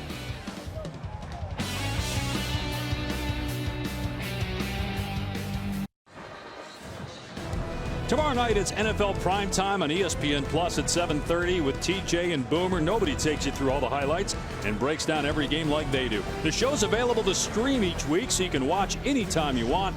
Monday, Tuesday, Wednesday on any device you choose. Go to ESPN Plus, download the app, or go to ESPNplus.com. Trevor Lawrence, who in a couple years will be featured a lot on NFL primetime. One more year to go at least. True sophomore. Hands it off here to Lynn J. Dixon. And he's brought down after a gain of about 3 or 4. I'm not sure they're going to mark him down after just a 2-yard run.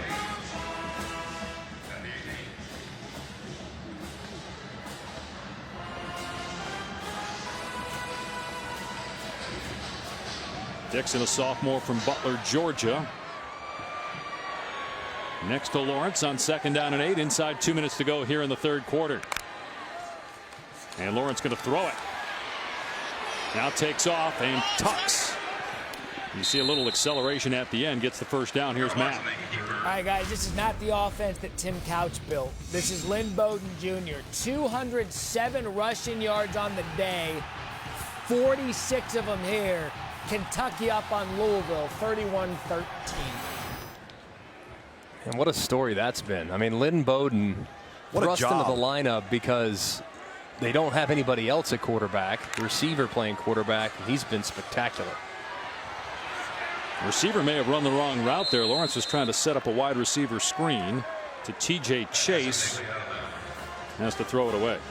Think about that too, Greg. If you're Mark Stoops and that staff and you're going through and you're Eddie Graham, the offensive coordinator, and every single week you're setting up a game plan without a quarterback. Right. Knowing that you are completely one-dimensional offensively. Yeah. He has over 1,000 yards, almost 1,100 yards rushing, and 300 yards passing this season. It's unbelievable. And a vast majority of those throws were at or behind the line of scrimmage. It's just amazing what Mark Stoops has done there in Lexington in the last couple years.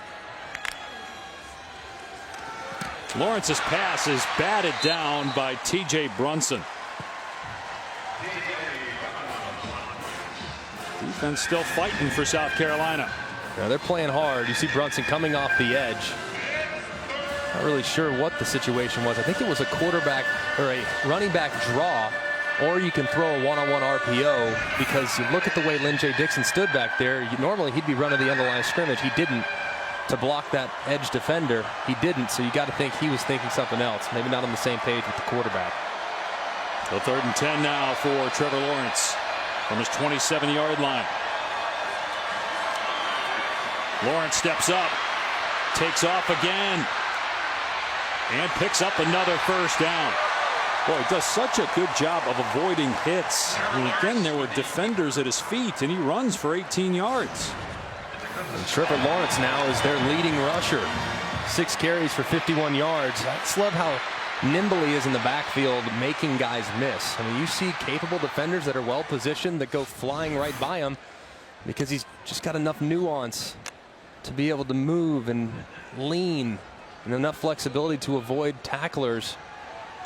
And of course, in the open field, he's got a ton of speed. Final minute here of the 3rd quarter. And they run another trick play, a reverse to Rodgers with Lawrence out there, quote unquote, blocking. He's just trying to get out of the way as Rodgers is inside the 35-yard line, a 22-yard run. Yeah, if I'm Trevor Lawrence, I'm standing about 8 yards out of bounds. I'm saying, look, Mari, you got this, man, because I am not going to subject myself to a potential hit. Don't be a hero, by a kid. Frustrated Gamecock defender. Look at that. He misses it. Half-hearted effort. All right. Just kidding. All right, just get out of the way. Just get out of the way. Hey, don't stick your throwing hand in there and try to block the guy. Lawrence will throw it here. Drops it off as a flag flies. Dixon wrestled down by Robinson at the 30-yard line. See what the flag's about. Final play of the 3rd quarter. Jackson Carman, the left tackle, is injured for the Tigers. Holding, number 79.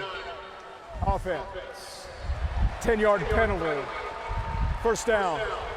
And he gets the rolled 3rd quarter up. is not yet over. We will have 1 untimed down due to having an accepted penalty on the last play.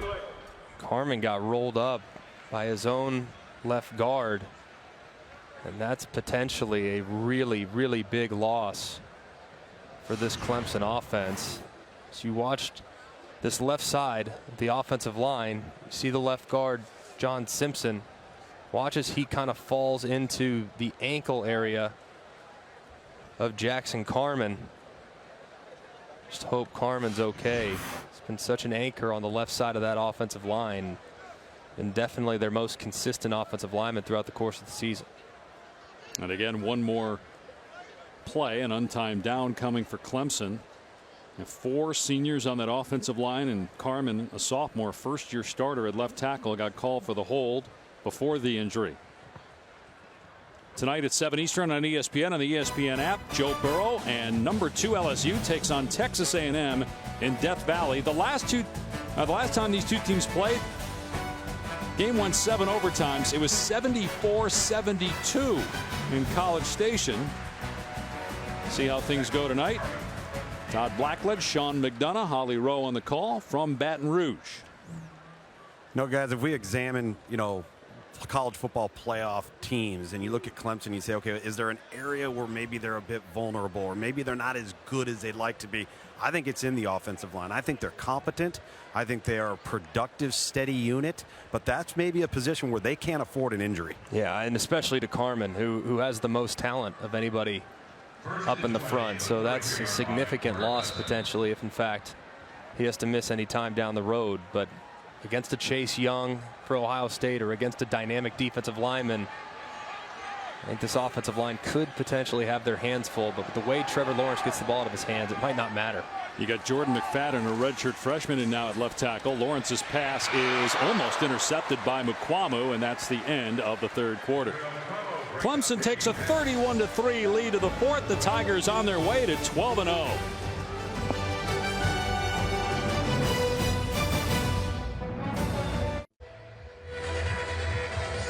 You're watching the SEC on ESPN.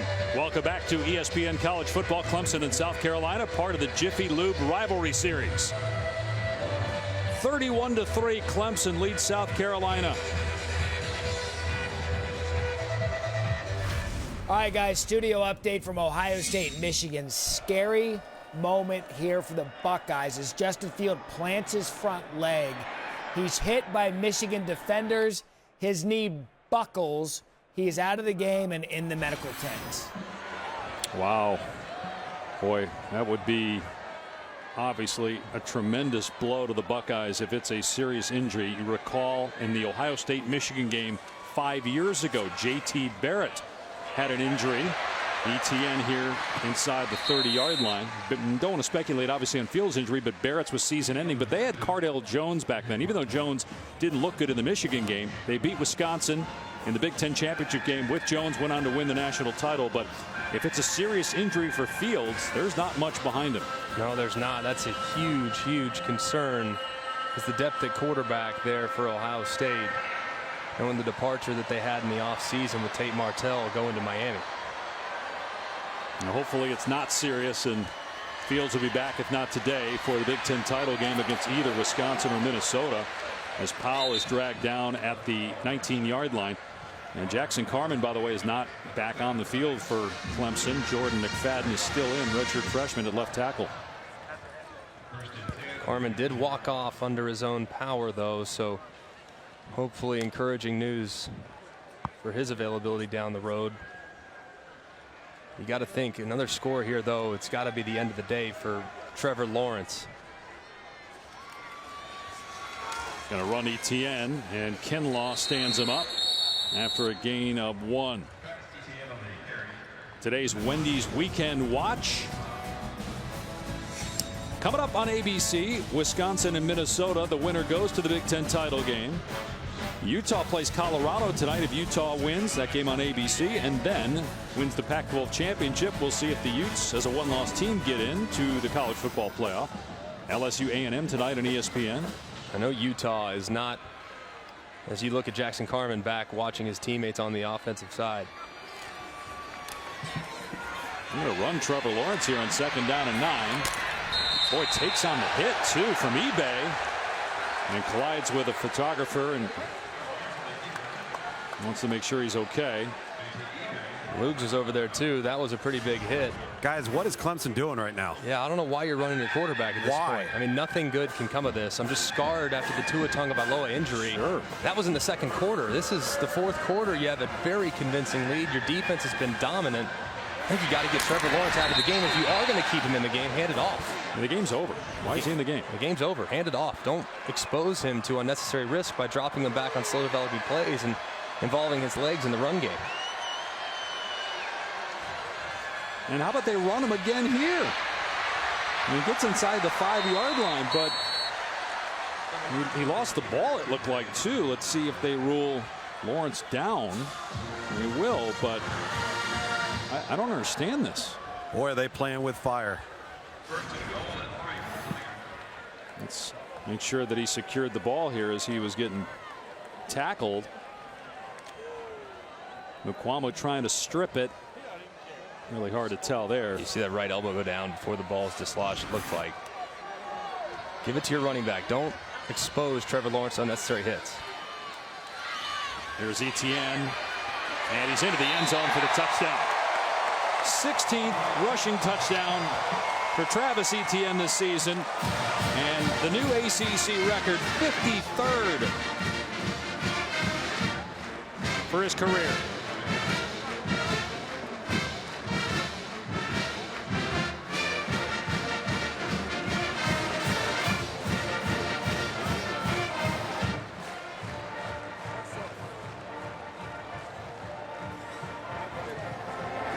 And Potter makes it 38-3 Clemson.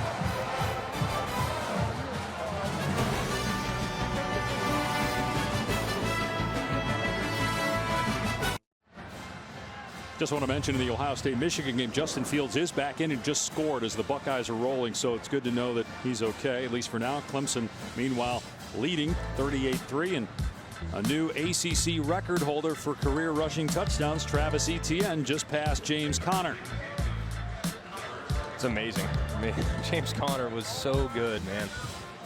It just kind of shows you what Etienne has been capable of, and he's not coming back, but if he did, imagine what that record might look like if he had 4 years on campus.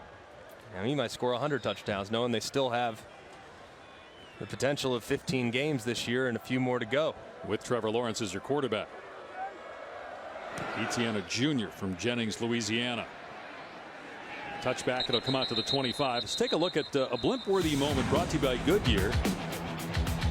This is the closest Clemson got to being beat. North Carolina going for 2 in Chapel Hill early in the season.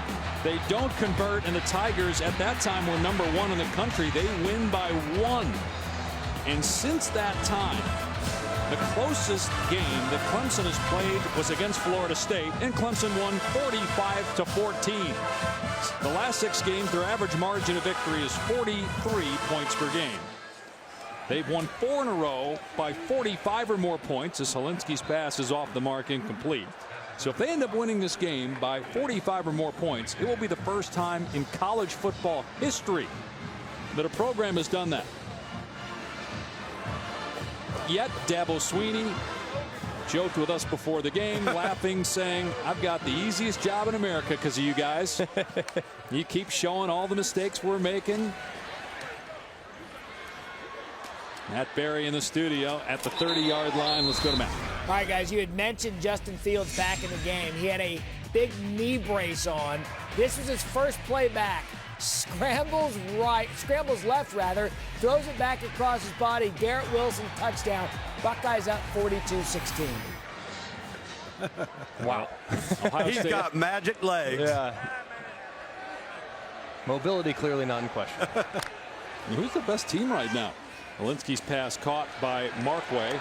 Is it Ohio State? Is it LSU with the schedule they played, or is it the team we're watching right here? I'm telling you, I think it's really, really close between Ohio State and Clemson. I think they're the 2 best teams. Agreed. If they were to tee it up right now, I think that they would both beat LSU, just given how dominant they are on the defensive side of the football as well. But I'll tell you what, man, the more I see of Clemson, the more I think they are going to peak at the right time.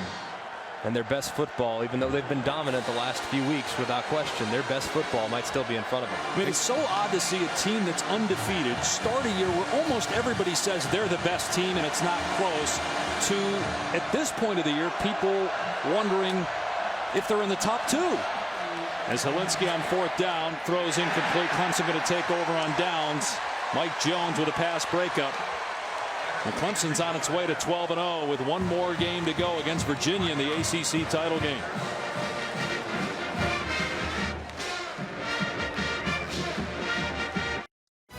ESPN College Football is presented by Xfinity.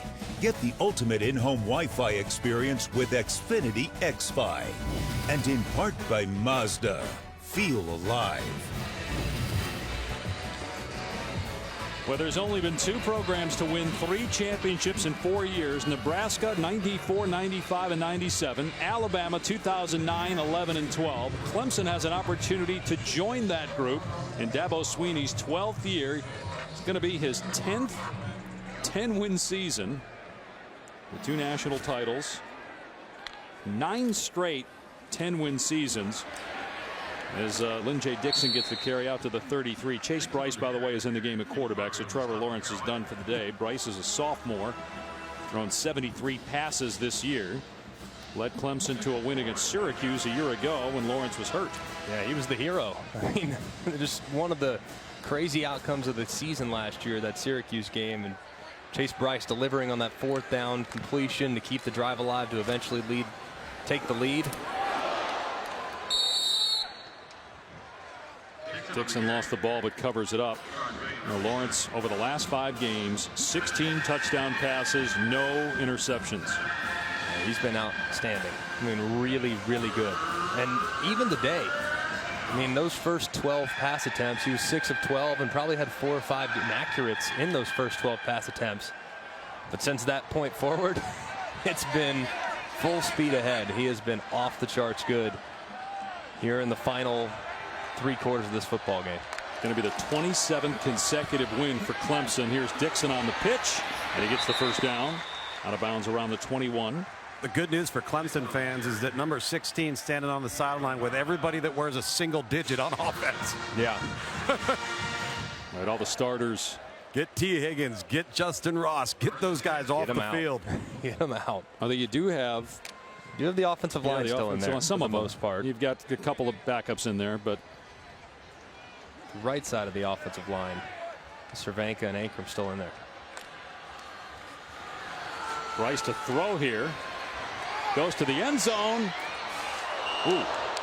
Into the camera well. Luke Price just bounced off that thing like it wasn't there. Yeah, it's really tight in the back of this end zone.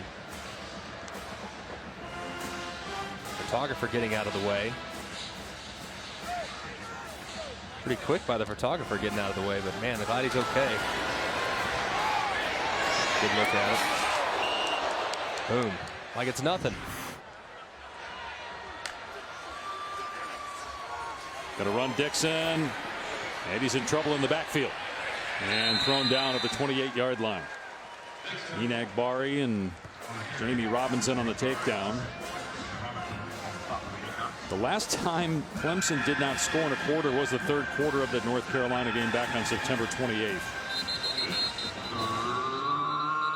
Pretty good run. To score in every quarter is ridiculous. Got an injured South Carolina player. It's Jamie Robinson.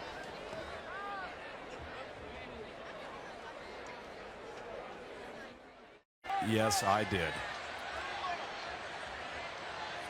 In the Wisconsin-Minnesota game. He just answered it.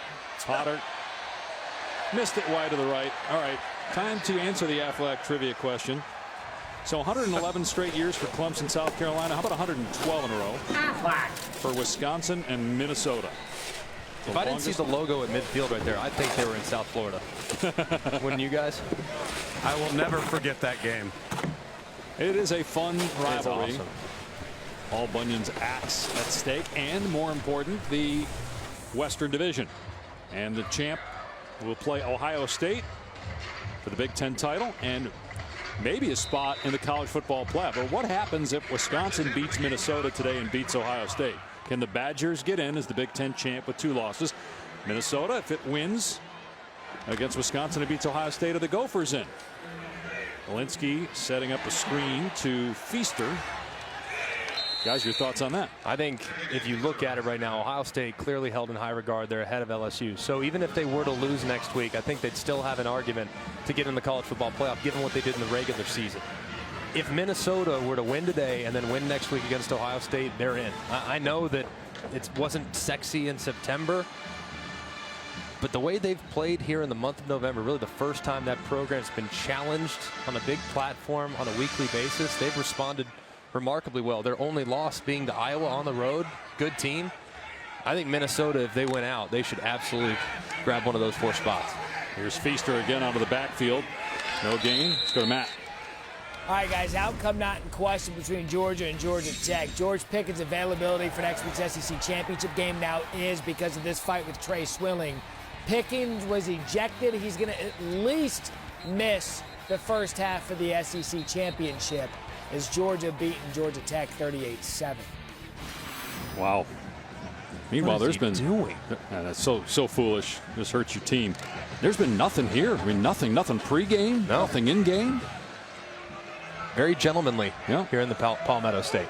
So go back and answer the question about Wisconsin. If Wisconsin were to beat Minnesota and beat Ohio State, which you just said held in high regard as the #1 team, right, according to the College Football Playoff Committee, if the Buckeyes are in with 1 loss, if Wisconsin is the Big Ten champ with 2 losses, did the Badgers get it? No.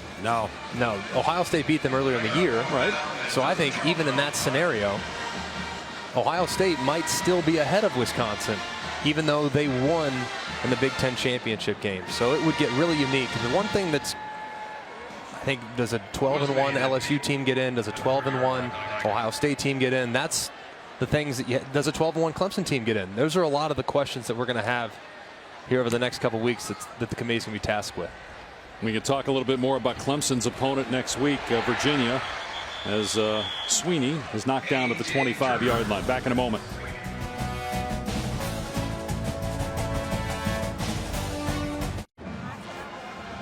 Tonight after SportsCenter from Los Angeles and after Arizona State at SportsCenter, Stan and Neil, they'll have the best college football rivalry week reactions. Heather Dinich stops by, talk about which teams look like they're going to make the college football playoff. NBA action as well. Here are our picks. So, Luke, I'm going to let you go first, all right? Tell me about what went into your picks here with LSU 3rd and Ohio State 1st, Clemson 2. Yeah, I just kind of went with what I felt my eyes were telling me. I just think this Clemson team, if they're not the best team in college football off of production and effort, I don't care about their schedule right now. I'm trusting what I see in them. We talk about complete teams. I think Ohio State, without question, in all 3 phases, is in that conversation. That's why I have them at 1. And I think the other 2 there, whether it's LSU, whether it's Georgia, we can question LSU on defense. We can question Georgia on offense. But I think there is a clear line and a difference between Clemson and Ohio State. I'll ask you a question, Dave. You have Utah ahead of Alabama. Mine's just like the committee's. Why do you have Utah ahead of Alabama? Because they don't have Tua Tagovailoa, so they're not a top 5 team. That's a good answer. You've been studying. They don't? Out there with Walton and Maui. I thought you mailed it in, but clearly you've been studying. He's riding outriggers with Bill Walton. Did that actually happen this week, by the way? Feels you being like in Maui? A dream of 6 games in 3 days there and coming all the way back here, but I just have a hard time putting Alabama. I mean, I have a hard time even keeping them in the top 6 right now because they don't have Tua Tagovailoa. I think that's understandable. And their defense hasn't been great. They've had their moments of very average play on the defensive side. Now, if they go out and play really well today and beat Auburn with Oregon's tumble from 6 to 14, Auburn's 15. So if Utah, their big win is against Oregon, well, maybe Alabama's big win might be against Auburn. So I think Alabama has a chance, but they probably need a little help from some of the other teams in contention. Bryce's pass incomplete. Here's the big question. We've been talking about all these scenarios. Are we even going to have these scenarios? Or is it going to play out where Ohio State, Clemson, and LSU win the 3 championships next week, and it's all about that 4th spot? That's what I think is going to happen. That's what I forecast too. The closest game next week will be between Georgia and LSU. And I think Georgia's offense is more capable than Auburn's offense is. And Auburn only scored 20 against LSU.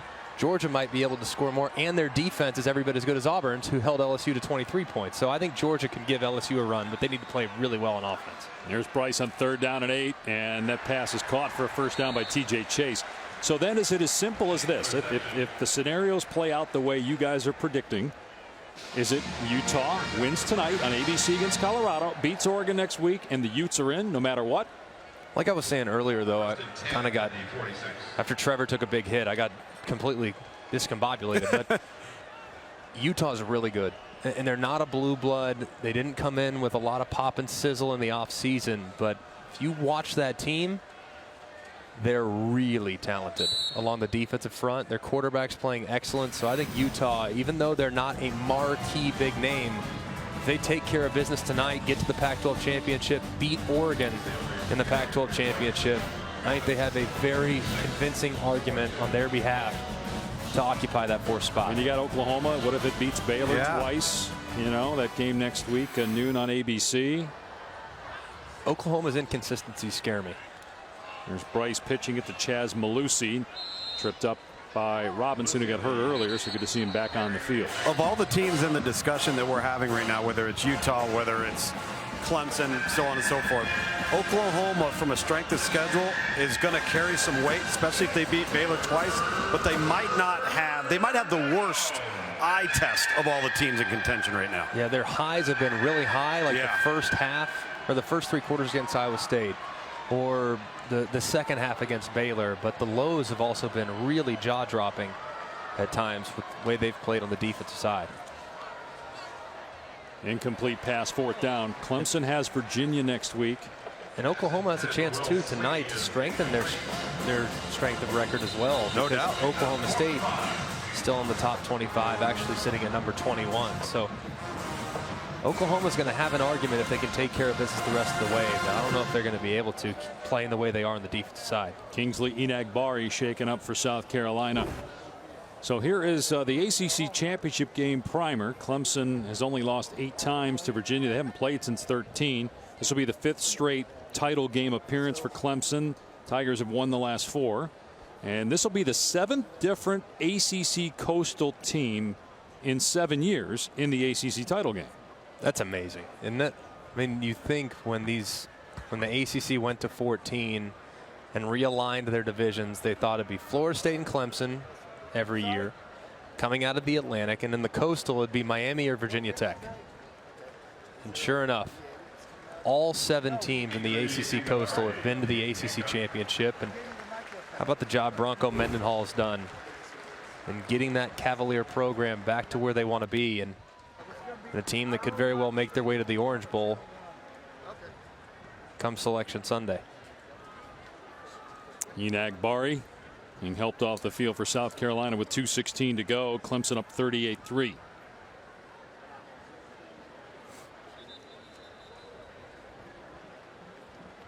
And the Tigers are going to punt it.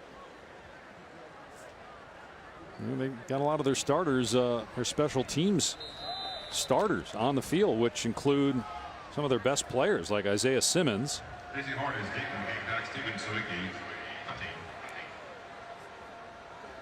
Steven Sawicki punted here and penalty marker down. Full start. Number 1, offense. 5-yard penalty. 4th down. Just not sure why you'd have all these starters on the field for this. It's a punt. You're up 38-3 with 2 minutes to go. Knowing you're on the road, I don't know what the travel roster allotment is. Maybe, yeah. You might not have enough guys. Yeah, that's fair. Especially knowing the positions that those guys might occupy. And South Carolina looked like it was offside there. Decent enough punt, though. You would imagine Clemson will just decline it. South Carolina will have the ball on the 9-yard line. Well, this season looked promising despite the injuries early on when South Carolina beat Georgia. Number 28, defense. Penalties decline. 1st down. South Carolina was 3-3, had Florida coming here, played well in that game but lost, and this will be 5 of 6 losses to end the year. Didn't help that Brian Edwards, maybe their best player on offense, knee surgery last week. Dowdle's been in and out of the lineup. It's the last game that Dowdle will play as a member of the Gamecocks. You feel for those guys. I mean, it's been kind of an up and down tenure. Javon Kinlaw, all 3 of those guys will have plenty of opportunities to play a long time at the next level, especially Kinlaw, who I think has a chance to be a top 15 pick. It's senior day for those guys. Will it be Will Muschamp's last game as a head coach at South Carolina? We talked about this earlier. Has the vote of confidence from athletic director Ray Tanner. But you never know how things will turn out after a game like this where you lose 38-3 to your rival. But as we talked about earlier, Will's a good coach, and maybe with the new facilities, they'll let Muschamp continue to coach this football team. A 9-win season 2 years ago, but 26-25 record after today's loss. I think he's a good coach. I mean, remember a couple years ago, 9-win season. The last couple of years, they've been pretty snake bit with injuries. Let's see what he can do now. Having the facilities and the resources to go out and attract a larger number of great players throughout the Southeast. It's hard enough to recruit against Clemson, who has a Taj Mahal of a facility in the state. Georgia, who's right down the road, obviously. It's a tough spot for South Carolina, but now they actually have the resources and the facilities to contend. So I hope they give Will Muschamp some more time to see whether or not that impact is felt on recruiting and the roster can strengthen. South Carolina runs it on 3rd down and 4, gets the first down. Clock will stop, and then they'll run it. Once they reset the sticks, we'll see if South Carolina snaps the ball again or if that's the last play of the 2019 season for the Gamecocks, who finished 4-8. They did go 3-5 in conference play, just 1 win out of conference with losses to Clemson, Appalachian State, and North Carolina. One of the toughest schedules in the country. So difficult for South Carolina, but hopefully they'll bounce back here in 2020, be a contender in the SEC East yet again. Clemson, meanwhile, improves to 12-0, 27 straight wins for Dabo Swinney and the Tigers, the longest active win streak in the country. They'll look to make it 28 in a row on ABC next week against Virginia in the ACC title game. And trying for their 3rd championship in the last 4 years, accomplished only by Nebraska and Alabama. Let's go to Tom. Well, Coach, this team, compare it to your team a year ago at this same time. I think this group's a little bit ahead. I think that I think our stats demonstrate that. I think we really have played dominant football in 11 of our 12 games. But at the end of the day, we're 12-0, just like that team. But you know, that team last year was special, and they made a decision to finish. You know, and it's one thing to get here; it's another thing to have the guts to finish, and that's the decision this team will have to make. But we're so excited to be 12-0, to win this. This is a huge game, an important game for a lot of people, and but now we got an opportunity to go play for our league championship, 4 quarters away from the playoff. So that's what it's all about now. Once again, enjoy this one today. Oh, I know you will. Once again, a different opponent for you in the ACC championship game. How much are you familiar with Virginia to this point? Well, I've seen them a couple of times on some crossover tape, and we actually got to watch the whole game yesterday driving down on the bus. So good football team. I'm going to tell you, Bronco Mendenhall, he's one of the class guys in the whole business, has done an unbelievable job with that program. And so we're excited about competing against another great champion from the Coastal. And same thing with VTech. What a great year they had. And that was a heck of a ball game. But Virginia came out on top. We're excited to represent the Atlantic. Look forward to it. All right, thanks, Coach. Okay, thank you. Hard to imagine that Clemson still might be under the radar, being the defending champs, ranked 3rd and undefeated. But if anybody watched this game especially in the first half, Clemson's still as good as anybody in the country. 38-3, they roll South Carolina. For Greg McElroy, Tom Luganbill, I'm Dave Pasch saying so long from Columbia, South Carolina. College football scoreboard is next. ESPN thanks you for watching this presentation of the Southeastern Conference.